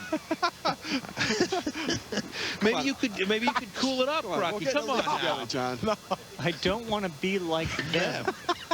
Come on, I'll turn the computer on for you and teach you how to do it. Here's what we do, Steve. You and I are we're gonna trap Cruck, and we're gonna take him to ESPN.com. We're gonna show him where to do it online, and you're gonna try it for once. Do I have to make substitutions? Because if he can be a GM, I'm pretty sure that anyone can. So it shouldn't be that difficult for me to learn. No, it isn't, and it's all right there. It's super easy on the website. Free live scoring. We have free auction draft capability. Everything you need to do to win your league, fully customizable. It's all right there on ESPN.com. Martin Prado grounds out. Are there any leagues? This would be the one that would interest John probably. Yeah. Are there any leagues where you draft a team on day one and you never look at it again until the end of the year? Sure. And I need that one. How did I do? That's the one. We've done leagues like that. They're called draft-only leagues, and you can absolutely do that with no moves at all. That's it. Just a Cruck league. We'll look in the oven later and see if it's done yet. That's the couch potato fantasy league. That's me. There you go. But that's the beauty of it. Like literally, however you want to play your league, because you can do it on Steve ESPN.com. made like 972 moves last year to win. I don't have that time. Wow. I just don't have that time. What do you mean you don't have that kind of time? I don't have that going on? I'm working. Busy. Nobody hits the computer harder. Researching. Yep. Okay. There's a buffet somewhere I need. He watches more tape than anybody we have. I believe it. I believe it. Baseball might not be there, but I watch tape. You would have fun. You would enjoy it. I would if I could pick a team opening day, and then someone can call me when the World Series are and say, hey, you lost or won. Finished third this year. Right. That's how Steve did the Mets. Frederick Freeman grounds out. Well, the inning's over. Matthew Berry, it's all gone downhill from here. See, these guys have it exactly right. We'll be right back, folks. Spring training baseball presented by Dick's Sporting Goods. Reality right after this. Where am I? At the intersection of my new life and my new lifestyle. Driving. Get the right coverage at a great price. Talk to a State Farm agent. I am so there. I'm Chris Berman, and almost 30 years behind a sports desk turned me into somebody larger than life. Literally. But goodbye. I lost 41 pounds with Nutrisystem. Introducing Nutrisystem Flex for men. Eat awesome Nutrisystem meals during the week and take your weekends off. There's no excuse. You've got nothing to lose but that beer gut. For about $8 a day, Nutrisystem delivers maximum flexibility. And with weekends off, you can grill at home or go out and eat with friends and still lose weight. I haven't been in this kind of shape since the 80s. We're in L.A. This is weight loss made for guys. With Nutrisystem Flex, you can say, I want my Nutrisystem my way. You want to lose weight? Then you call the play. Pick up the phone and dial Nutrisystem for men. It changed my life, and it can change yours, too. At about $8 a day, Nutrisystem Flex costs less, hundreds less than other weight loss programs. Call or click now and start losing weight for less. This is a special announcement. The public is entitled to purchase cars and homes seized by police and bank agents. An inventory of cars and homes are available now and will be sold to the public. Call 800-615-1420. Cars available from $500. Homes available from $199 a month. Down payment assistance available for those who qualify. For listings in your area, call 800-615-1420. That's 800-615-1420. Call 800-615-1420. Tomorrow kicks off ESPN The Weekend. It's sponsored by Dick's Sporting Goods at the Walt Disney World Resort here in Florida. The ultimate sports celebration where guests can live out their sports dreams. Have Jim Palmer teach you how to pitch. Steve Phillips. Yeah. Superstar athletes. Unique ESPN entertainment. Globetrotters, ESPN broadcasts. There's the wizard. All happening tomorrow through Sunday, and it's right across the way at Disney's Hollywood Studios. If you haven't made plans to get down here, there's still time. We will have the Baseball Tonight show Sunday 4 to 6. Big one. And always one of the more enjoyable telecasts we do during the year. A lot of players will join us. And we look forward to seeing the people out there. And if not, if you're at home, please tune in to talk baseball as we are nearing the start of the 2009 season. We're continuing here with the Astros up 7-2 over the Braves. Boone Logan, the left-hander, now on to pitch for the Atlanta Braves. Brooks Conrad has gone into second base to take care of Kelly Johnson. And John Gall has had a very good day at DH. They've actually gotten some serious production from the bottom half of the order. Gall and Chris Johnson have been outstanding for the Astros. Boone Logan, a big part of that Javier Vasquez deal coming from the White Sox. And that could be a part of this bullpen. Lefty, first 36 appearances last year, a 1.95 ERA. The last 12, his ERA over 19. He just hit a wall and really struggled, lost his confidence. They set him down, but 6'6" and runs the fastball up there 93, 94 miles per hour. I'd take a chance on this guy. Good throw in on that deal. He didn't hit a wall. He hit a bunch of bats. Yes, he did. He just hit another one. Left field, curling foul, and it is going to go into the bullpen down there. All right, well, we've talked about the National League teams, and obviously, you know, certainly making the most headlines in the offseason for a variety of reasons, guys, have been the New York Yankees.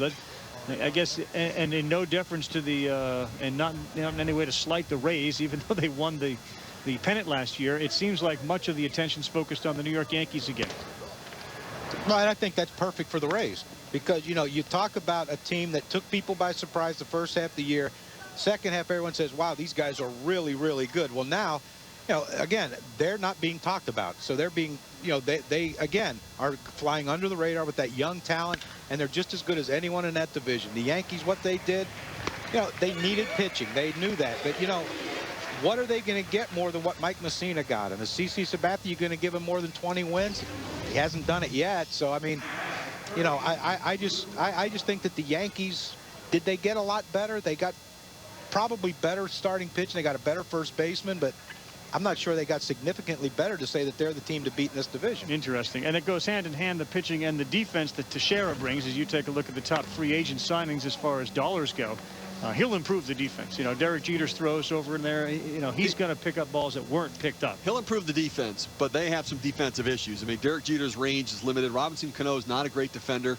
I mean, Alex Rodriguez is a solid third baseman, but their outfield defense, I think, is questionable a little bit as well. I mean, they have to decide whether Johnny Damon's going to play center field and Matsui in left, or whether they're going to play Damon in left and DH Matsui. But I think they're better. I think they were 7th in the American League in runs scored last year and 8th in the American League in ERA. I can't believe you guys you're just sort of diminishing. They're just slightly better when they added a guy who could win 15 to 20, another guy who could win 12 to 15, and Mark Teixeira. I mean, there's 3 major players. Well, I think what John's saying is Mike Mussina had a career year last year, so you're not replacing a stiff. You're replacing a guy who was very good. Let's assume that's a wash. Let's assume Sabathia replaces Mussina. Now you got Teixeira at first base and a bat. And you got Burnett, who's succeeded in the American League East. Right, strikeout guy. And also a guy who besides his free agent year and his walk year with Toronto, has never put a full season together, and that's the issue you have with him. Talent, unbelievable. Maybe the best stuff in all of baseball as far as velocity, breaking ball, the ability to strike people out. But the ability to take the mound every 5th day has been a concern with him throughout his career.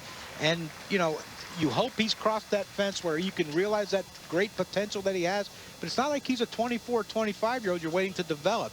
He better develop now, and especially in New York. Let's get Peter's thoughts on the Yankees. Peter? Well, I've been around them, and I do like them. I think they're going to be. I think they will be better. I worry about their defense a little bit, as Steve talked about. But I think some of the key people. I think Phil Hughes in the second half of the season. I believe he's going to emerge. He has got great ability. I think that allows Jabba Chamberlain to go into the bullpen. That makes them a totally different team because, you know, Mariano's still coming off surgery. The other thing is I'm really left with the strong feeling that Alex Rodriguez isn't going to care about. He's not going to worry anymore about what people think. I think he's going to have a monster year. Just go up, hit 40, 45 home runs, let people say what they want to say. And, you know, it's 14 years before his name's going to go on the Hall of Fame ballot. He doesn't have to worry about that. And I think that whole idea of being consumed with his image, I think that went out the window this spring. The other catch-22 about Rodriguez, and we'll talk about that more after this break, as J.R. Towles grounds out to short, is what the relationship between the fan and player, Alex, is going to be if he hits 50 home runs for the next 10 years, each year. We'll be back to talk about it. Comcast.net and the Big Ten Network now bring you everything you love about Big Ten basketball. 36 of the all-time greatest games. An in-depth look at the Big Ten game of the week. And the chance to test your hardwood knowledge with true fan trivia.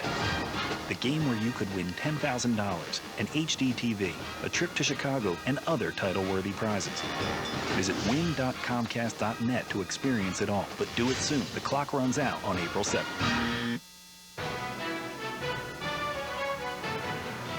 Hello. Because of its extensive on-demand library, Comcast customers can access over 10,000 on-demand choices, including movies and network shows, while UVerse offers less than 1/3 of that. So, which will people prefer? Comcast with over 10,000 choices, or UVerse with only a fraction of that? I think it might be Comcast, but fractions really trip me up.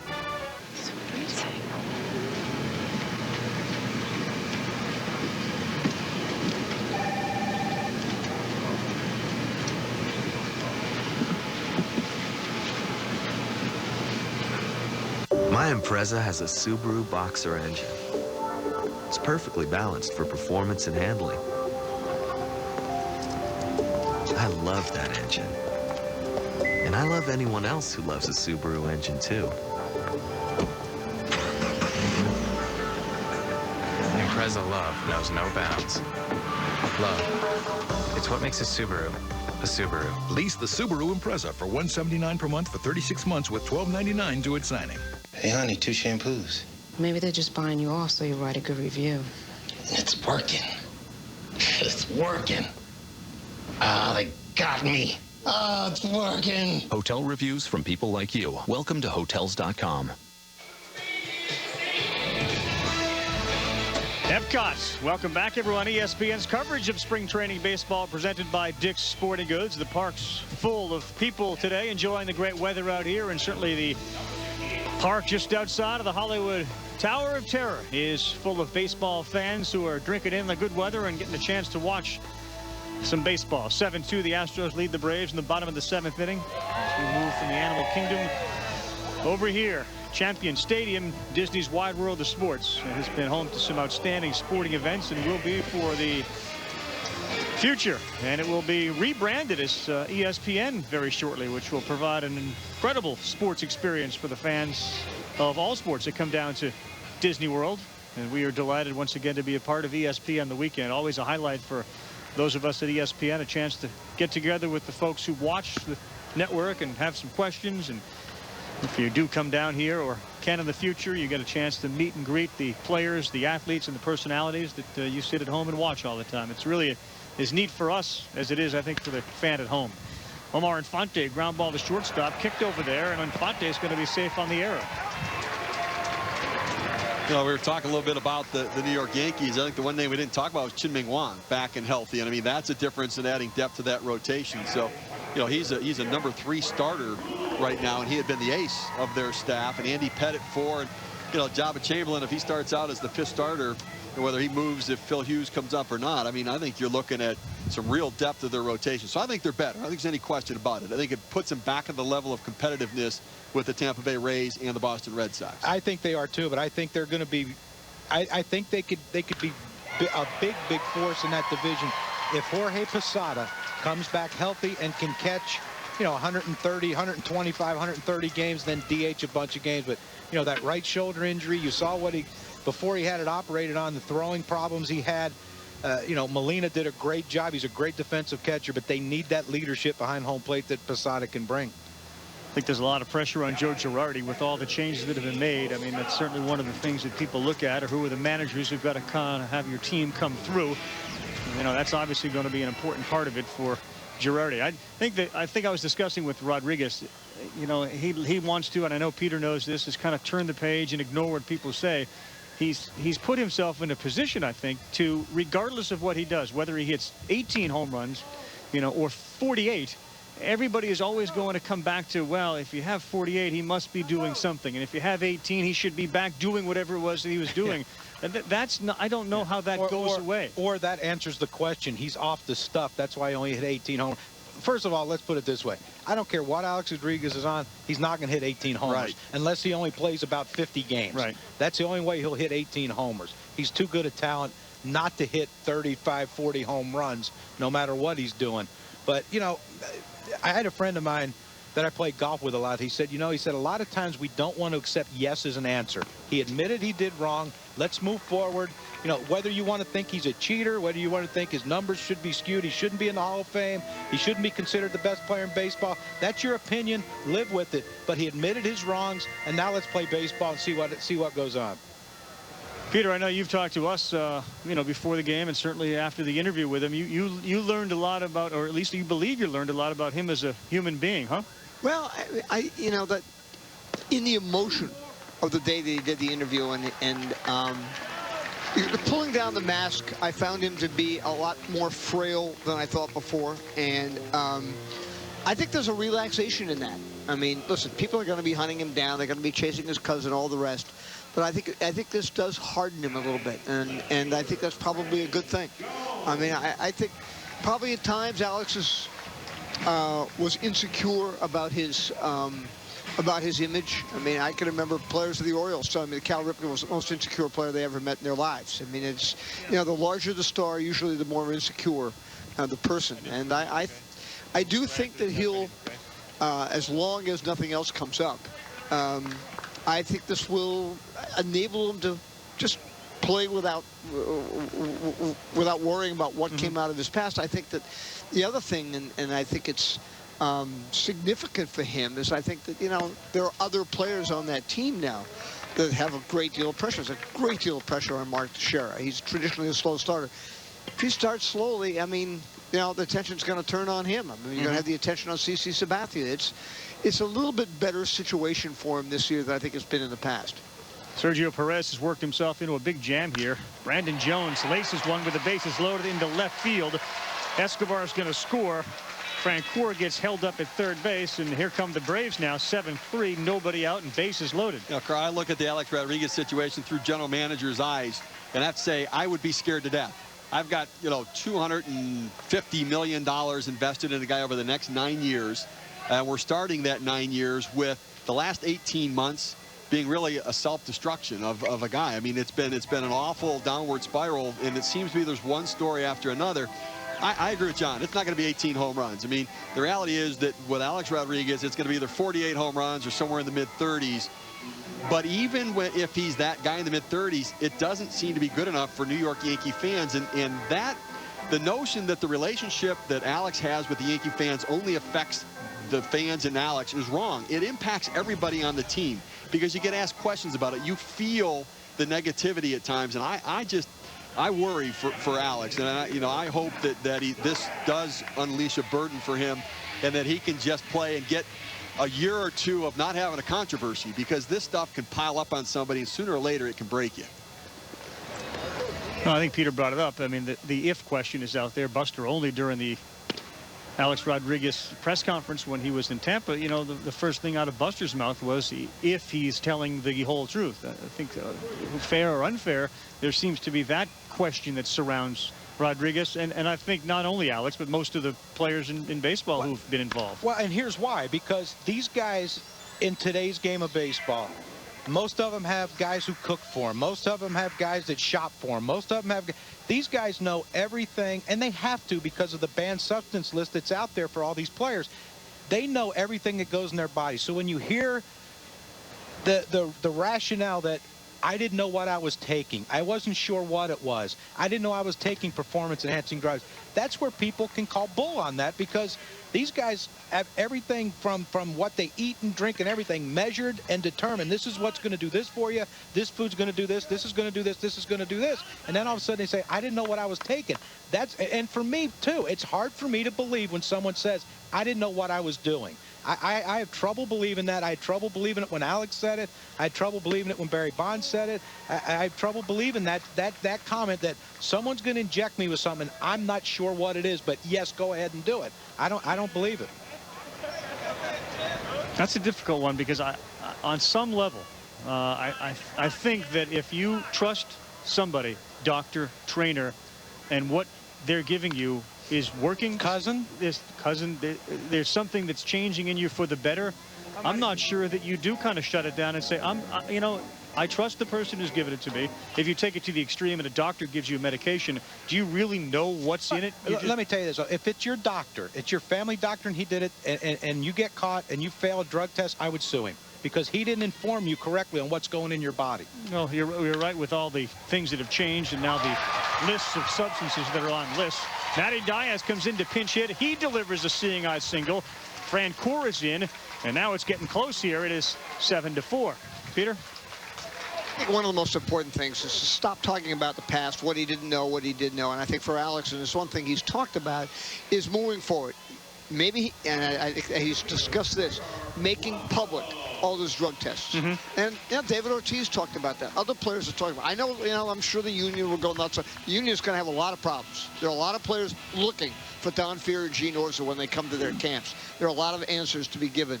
And if the players want their tests to be made public, they should be able to have that. And I think you're going to see a lot of players do it. I think Alex is going to be one of them. And I think that's one way to move forward. What do you think the players, or what do you know the players are asking the leaders of the union? Well, I'd like to know how in the world they screwed up and allowed why these tests weren't destroyed. I mean, they were all supposed to be anonymous, and they were all simply to determine the percentage of players, not the names of players. Now, and they are going to come out. These names are, I'm told, within the next month, we'll probably know the other 103 names.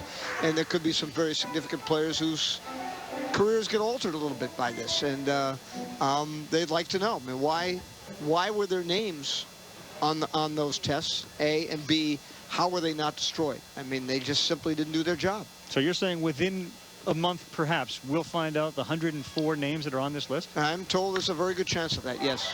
And where would that come from? Well, it has to be someone in the federal government who leaks it. But there are a lot of people very worried right now about where those other names come out. So. And it doesn't make sense to speculate on those names. No, so it's totally unfair. But Peter, let me ask you this, though. Do those guys who are on that list, do they know they're on that list? Have they been told, informed by the union that, yes, you are on the list? That I don't know. I get the impression that not all of them do. Because if I knew I was on that list, I would come out right now and say, look, it's going to come out anyway. I'm on the list. I apologize. I did wrong, whatever, and let's move forward. But, you know, I wouldn't wait for the list to come out and say, uh-oh. Now I'm shocked. Yeah, I would assume that they wouldn't all know because Alex said he didn't really know.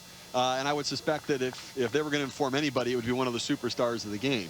The way Alex's answer was explained to me by somebody who I think is in the know on that was that the 104 people were informed that there's another shot and another run's going to come in. And all of a sudden, it's 7-5. Runner at third is held. Gregor Blanco with an RBI.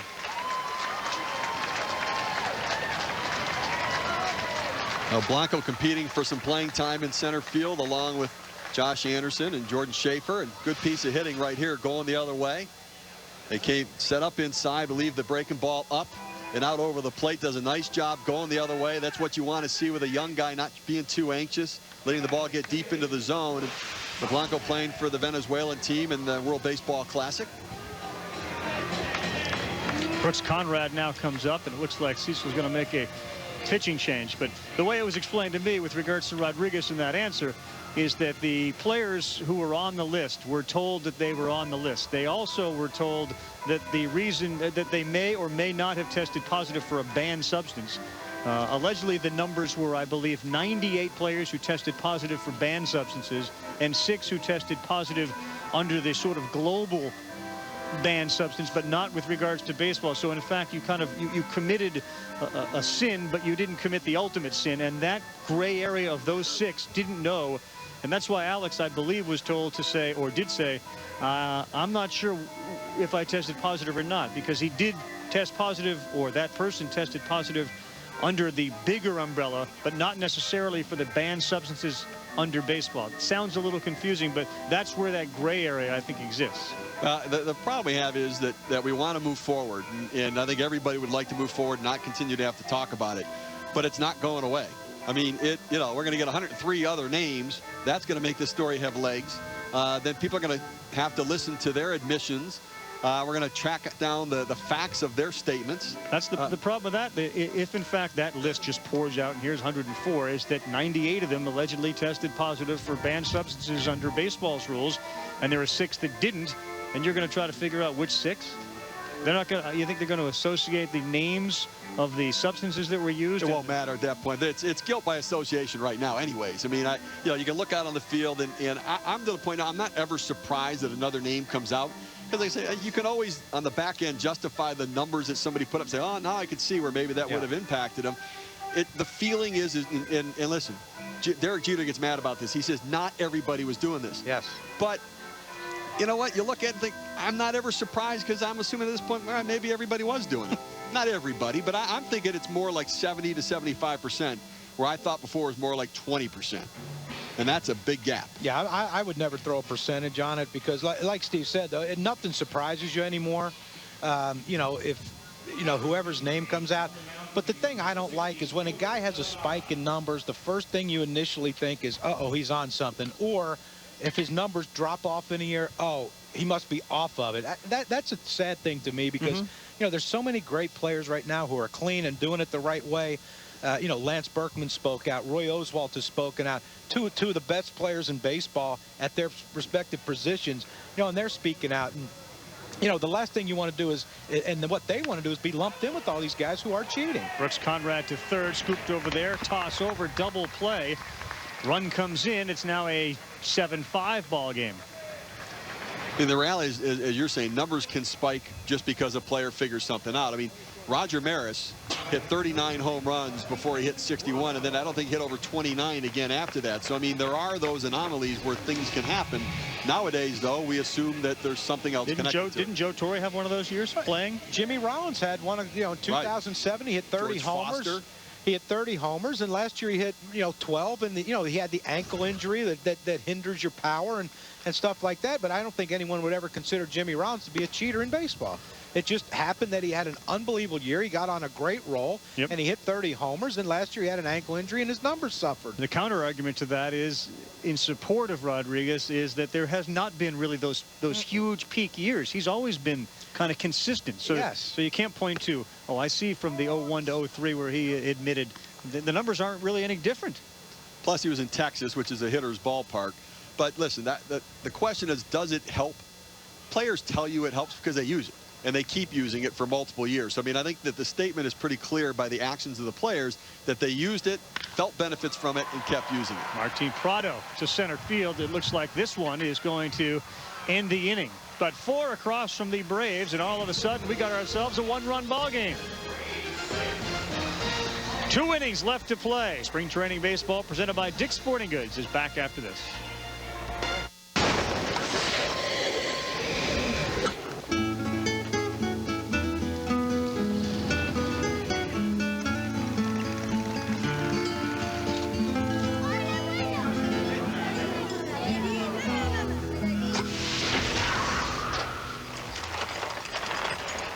Capturing the wind and putting it to good use. Wind energy from GE. Some of the cleanest renewable energy on Earth.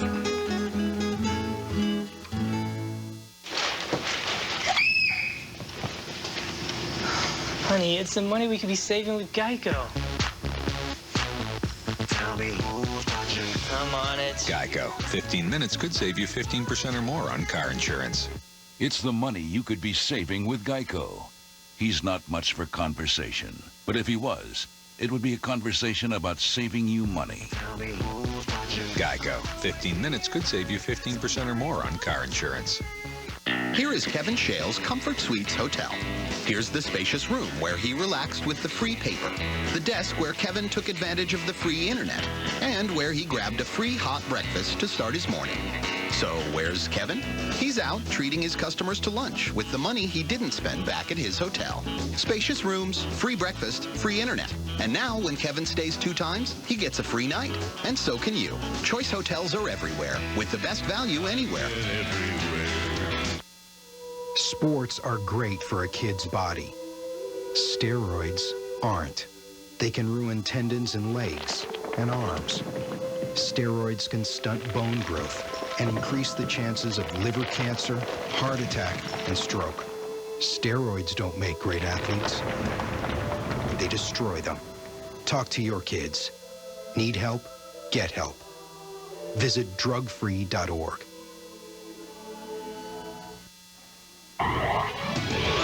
ESPN's Spring Training Baseball is presented by Dick's Sporting Goods. Every season starts at Dick's.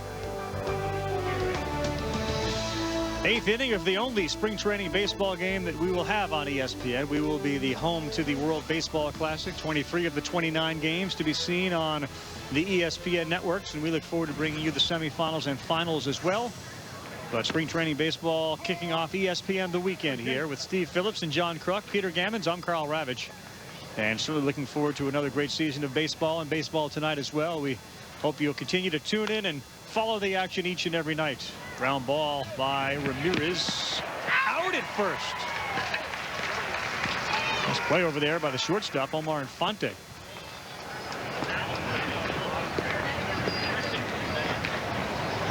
Steve, what are you most looking forward to this season?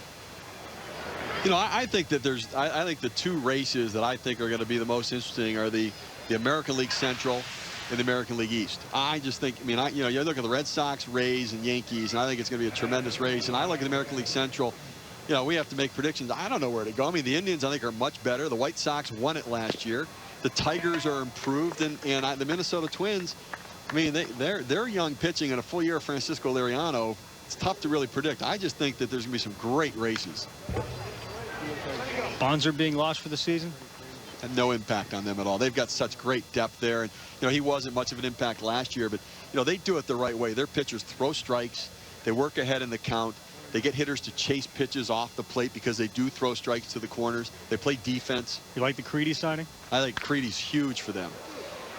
Up the middle at second base. 2 good defensive plays turned in by the Braves middle infielders. Which Conrad rushes over there and makes that play.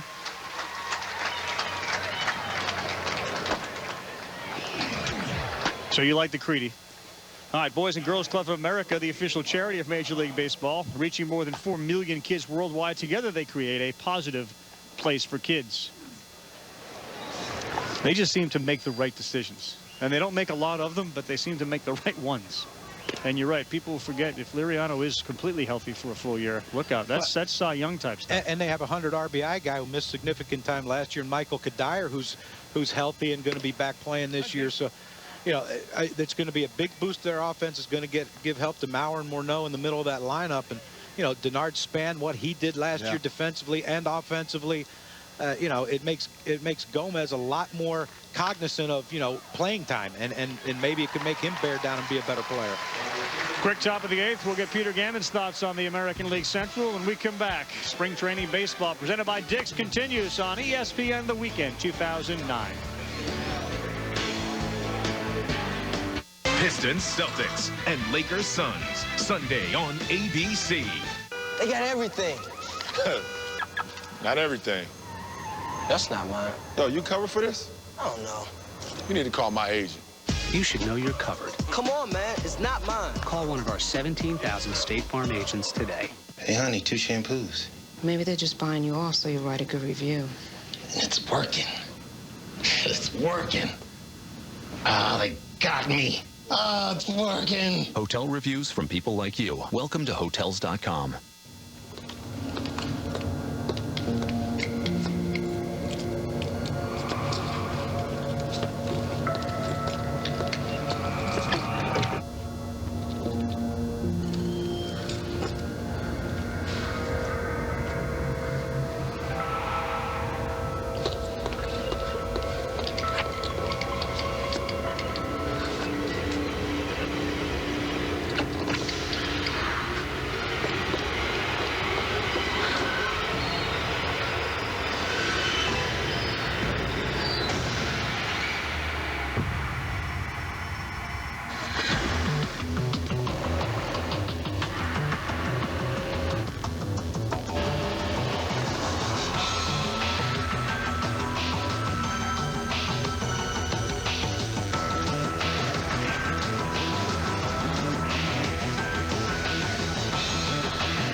Struggling with credit card debt? Are you worried about making your monthly payments? Stop the harassing calls. Legally reduce your debt. Feel the freedom of debt-free living. Call the Financial Future Network now and secure your family's future today. This copyrighted telecast is presented by authority of the Office of the Commissioner of Baseball and may not be reproduced or retransmitted in any form. And the accounts and descriptions of this game may not be disseminated without express written consent.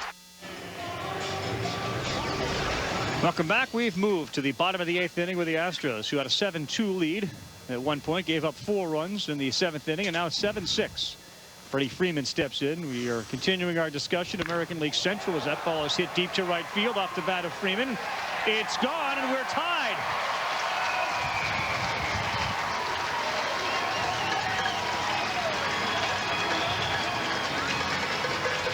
What a way to get a look at that lefty. See what he's got. First pitch, let's just go. He's Freddie Freeman, one of the top prospects for the Atlanta Braves, and first baseman, 18 home runs last year, drove in 95 runs, and test of a guy hanging in on a lefty. Does a nice job, stays close, drives the ball out of the park. And Freeman, along with Jason Hayward, who we're going to get a chance to take a look at with Tommy Hanson, they've got some young studs coming to this Atlanta Braves organization, and they're going to be good very soon. Jason Hayward is now out there in right field, and he is certainly one of the players that, when the Braves are out there, is a superstar stud. He and Hanson, you mentioned it. Hayward is playing right field. We'll get a chance to see him at the plate eventually. Omar Infante came up with a very good defensive play in the top of the 8th inning.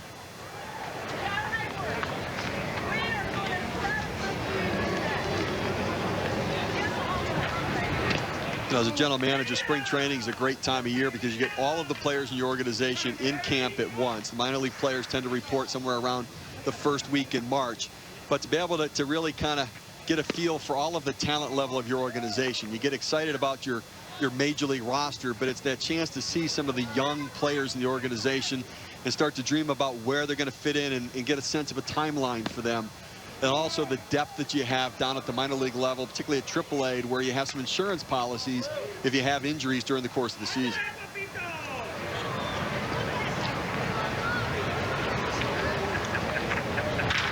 Infante hard to second base, smothered out there. And Infante is going to be retired.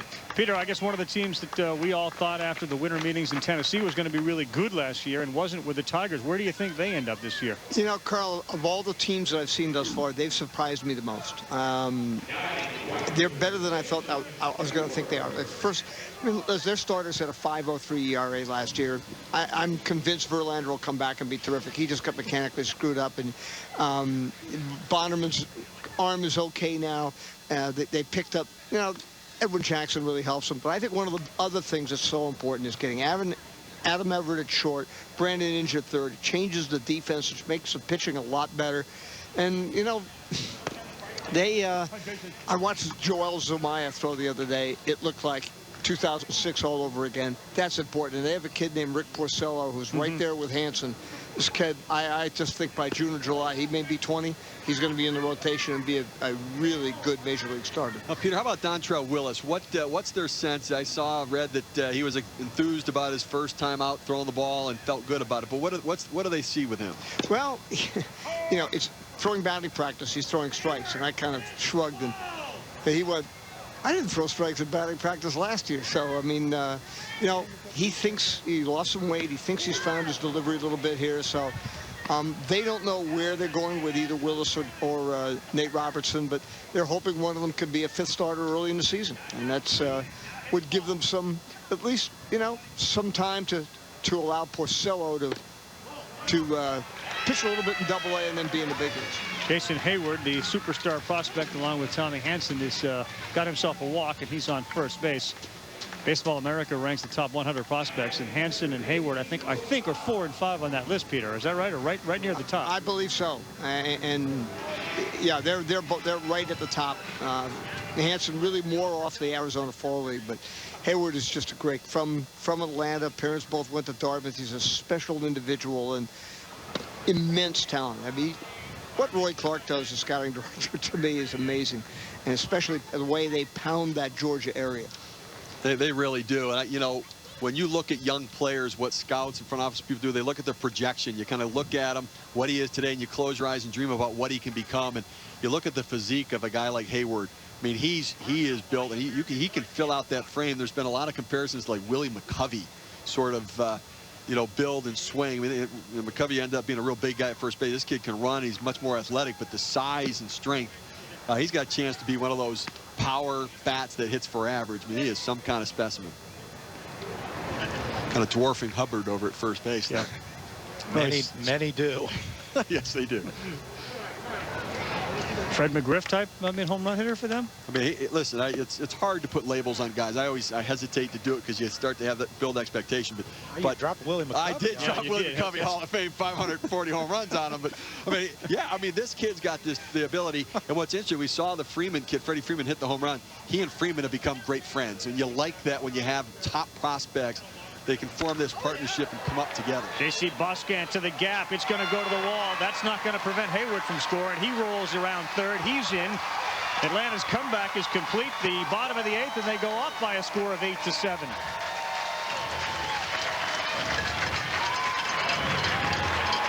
Well, the two superstar prospects Steve talked about, Freeman's home run, the speed of Hayward, make this a one-run Atlanta lead. They left the ball up in the zone right there, and you know, even guys who are just getting a shot to get close to the major leagues are going to take advantage of that. You know, that ball may get fouled off or swing and miss at the low A ball level and amateur level, but not here. Brandon Jones with a man on second base. Yeah, we talked about Chris Johnson's baseball IQ, you know, going to third base on that fly ball to center field, tagging, getting himself in scoring position. Hayward the same way. That ball wasn't far from being caught. He was off at the crack of the bat. Dead run, dead sprint, scoring easily from first base on that double. That's just a great read off the bat on a difficult ball to read because it's going away from you. And that's preparation. That's knowing where the outfielders are playing. And there are certain organizations, we talked a little bit about that earlier, that do things the right way. That when their players get to the big leagues, they know how to play. The Braves are one of those organizations. The Minnesota Twins are absolutely one of those organizations. It's that development program down in the minor leagues with those nameless coaches who don't ever get attention, who spend a lot of time teaching the right way to play the game. Cecil Cooper's coming out. Let's go down to Peter for more on Hayward. Well, you were making comparisons, talking about the pressure, and you don't want to compare him to Willie McCovey.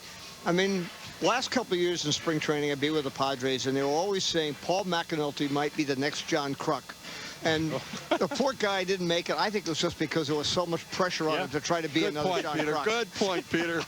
That's an awful lot to live up to right there. That's a lot of food consumption. In what way was he going to be like him, Peter? Well, he kind of looks like him. Not as handsome, but he looks like him. And he hits a little bit like him. But the Padres gave up on him. He's now playing in Pawtucket. They gave up on me too, Peter.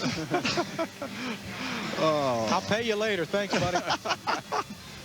Hi, Peter.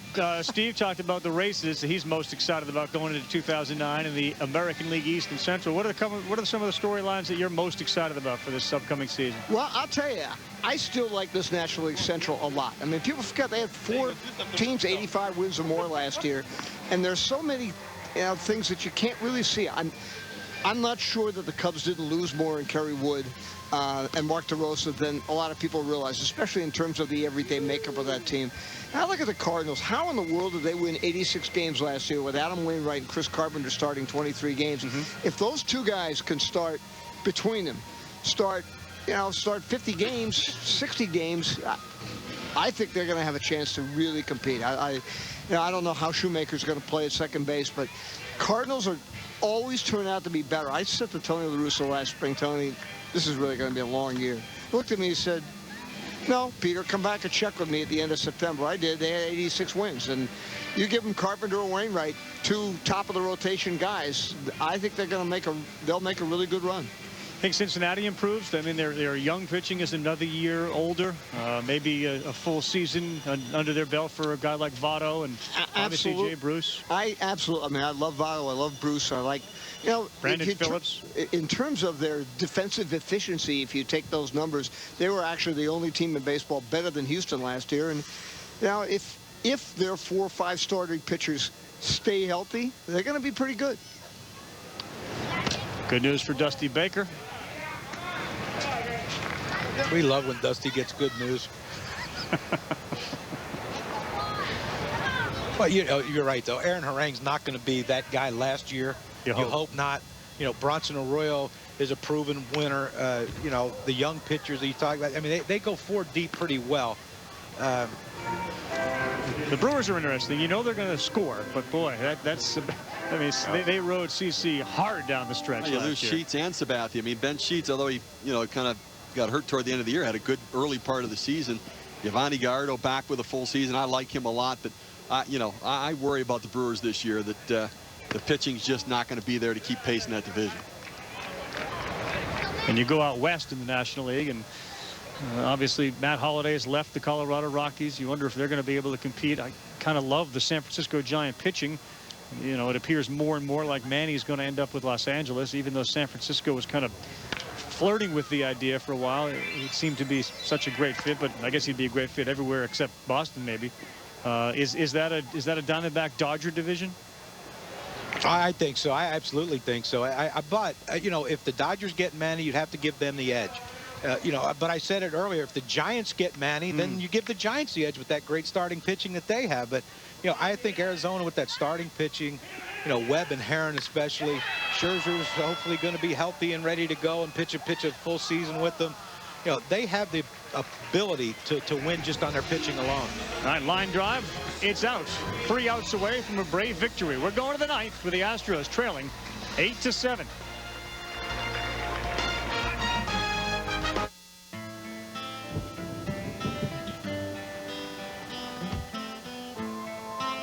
What you're about to see will change the way you look at weather.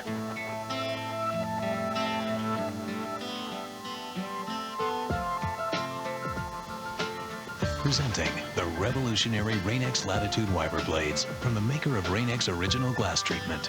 Many traditional wipers have 6 pressure points that can create uneven pressure, which can cause streaking. Rain-X Latitude blades use a totally different technology, contouring to hug the windshield for greater visibility and virtually no streaking. So rain or sleet or snow get whisked away like never before. It's like weather never even happened. Get ultimate visibility with easy-to-install Rain-X Latitude wiper blades.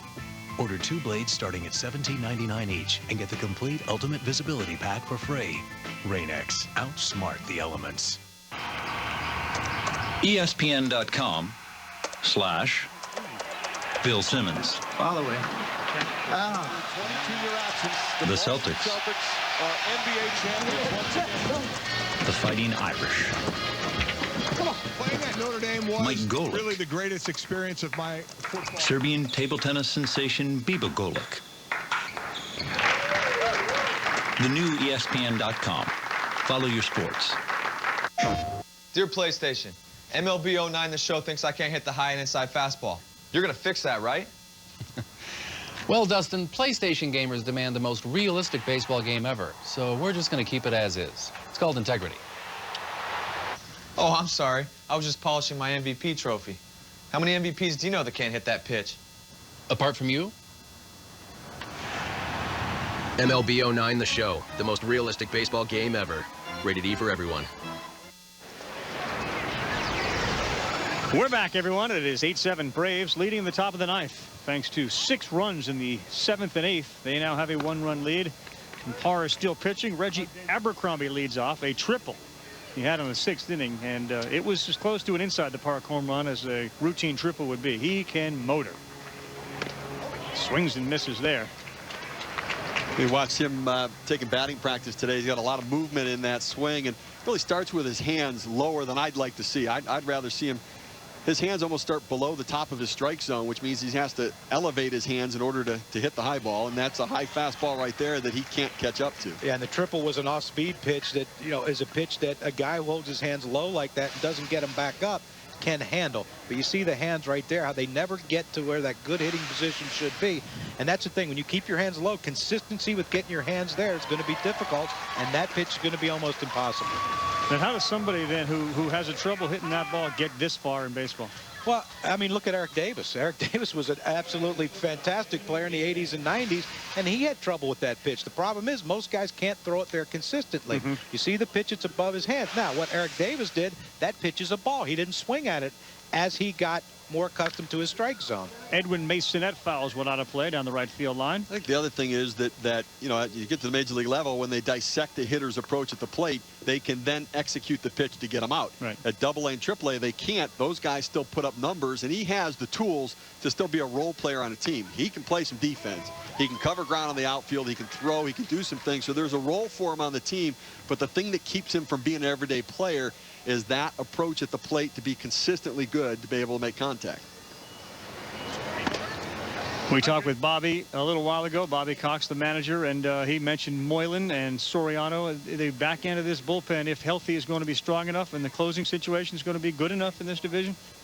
Yeah, I think that's, you know, Gonzalez is the closer is a question. I think, you know, he was a closer for Pittsburgh, and he was pretty good at times, but he's never been a first division closer.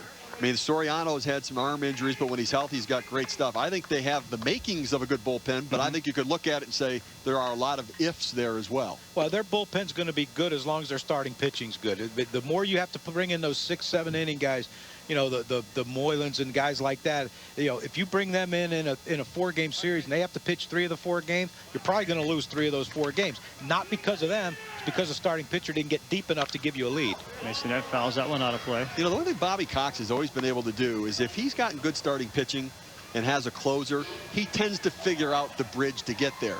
when his starting pitching's a problem and you have to keep running guys out there, that's where he gets in trouble. But for the longest time, Leo Mazzoni and Bobby Cox, they never worried about middle relief. They took guys off the scrap heap every year and found situations in which to use them where they looked at a guy's stuff and said, this is where he can be successful and can get it done. When you have to run him out there because you have to run him out there, you can't do it. Well, you knew you were going to get 7 innings out of Maddox, Glavine, Smoltz, Right. Avery, and all those guys, and then you pitch 5 guys in the 8th inning to get 3 outs, and then you go closer.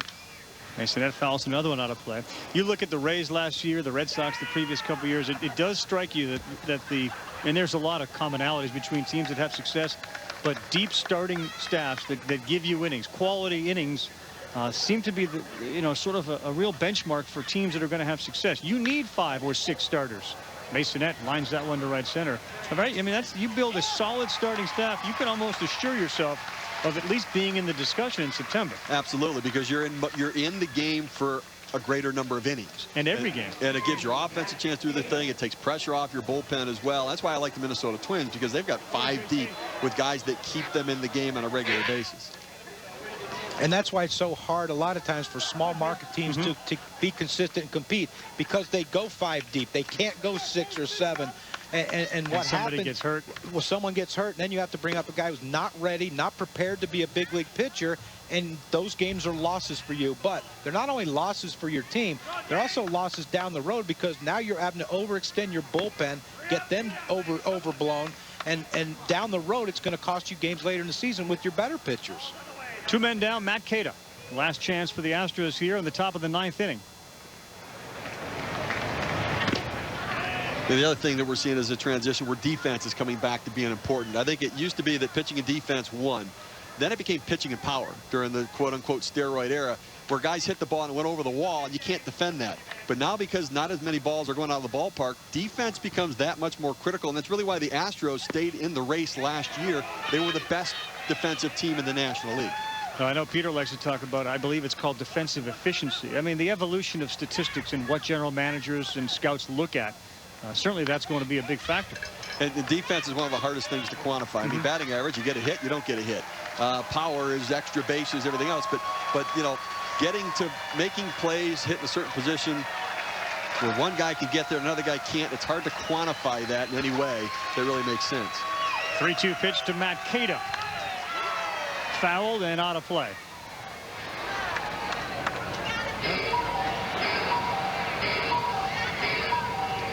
Now, I'm looking forward to 2009. I think the races, I think the level of baseball is going to be very, very good. I think that those teams out west that seem to get overshadowed by the power in the East, if you're going to talk about depth of starting pitching, you have to consider San Francisco and Arizona in that discussion. You know, have the Angels sort of taken a step back as Cada keeps the game alive by lacing one into left field. Now, the Angels going to be as good or as dominant, or has Oakland moved forward with Holiday and Giambi coming back? Well, they've closed the gap. I still think the Angels are the team to beat in that division, but Oakland has closed the gap. Texas has closed the gap. You know, they have 2 pitchers, Kevin Millwood, Vicente Padilla, who are in contract years. So, you know, you might get 30, 32 starts each out of each one of those guys, and if you do, you have a chance to be successful. You know, the thing that concerns me is, can Michael Young make the transition to third base? He's a great athlete, I'm sure he can, but you know, there's still some issues, but it's closer. Jason Smith pops out to third base, and that will end the game with the Atlanta Braves beating the Houston Astros by a score of 8-7. A huge comeback in this one for the Braves, who trailed 7-2 into the 7th inning, and they put 4 on the board in the 7th and 2 more in the 8th inning, and go on and win by a score of 8-7. Nice start, though. I mean, you got to look back at what Oswalt did. He was very impressive. I think the Astros come out of this feeling good about Roy Oswalt's performance and getting at their first spring at bats for Carlos Lee, Miguel Tejada, and Lance Berkman. It's the start of getting them prepared for the season. Yeah, and their starting position players put up some runs against the Atlanta Braves starting pitchers. But I think Bobby Cox has to be very impressed with his young players, how they came back and got this win for his team. And, you know, the guys that probably aren't going to be on his roster. All right, and again, the impressive performance by Tommy Hansen, who Bobby Cox came out and said has the stuff of being a #1 starter. Braves win at 8-7. We'll be back to Champion Stadium here at Disney's Wide World of Sports to wrap it up right after this. All part of ESPN The Weekend. The Pittsburgh Steelers have won their 6th Super Bowl. Celebrate with Sports Illustrated's exclusive championship package featuring this must-have NFL Films DVD, The Pittsburgh Steelers Super Bowl 43 Champions. Plus, this limited edition hardcover commemorative book captures the incredible Steelers with SI's famous writing and photography.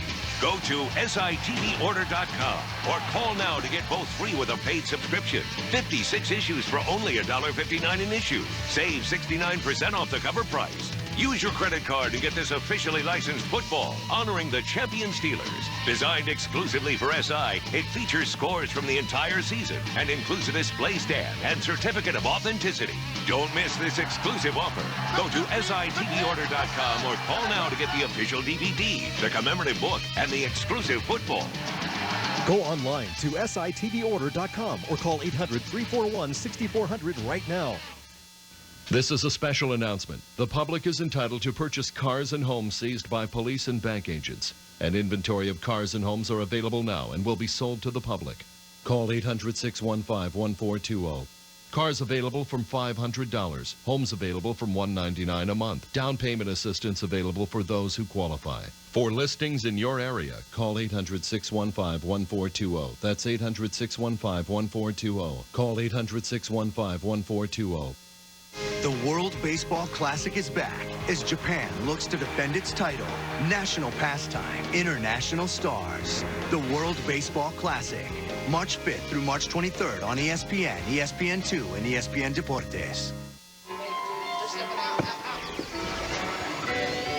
Welcome back, everyone. The final score here is spring training baseball presented by Dick's Sporting Goods wraps up. The Atlanta Braves take the Houston Astros by a score of 8-7, a game that started out with Roy Oswalt looking awfully impressive, Steve Phillips, and certainly from Davey Johnson's perspective, the manager of the World Baseball Classic USA team, and Cecil Cooper, that had to be a big story today. Well, no question about it. He looked like he was a little more advanced than many of the other players on the field today. His stuff was dynamic, struck out the side in the first inning, an explosive fastball early on. We're talking about his first spring training outing, throwing 93, 94 miles per hour, just rifling it by the Atlanta Braves hitters, and then he got a feel for the breaking ball as well, which is what they want to do. He wants to be prepared for the World Baseball Classic.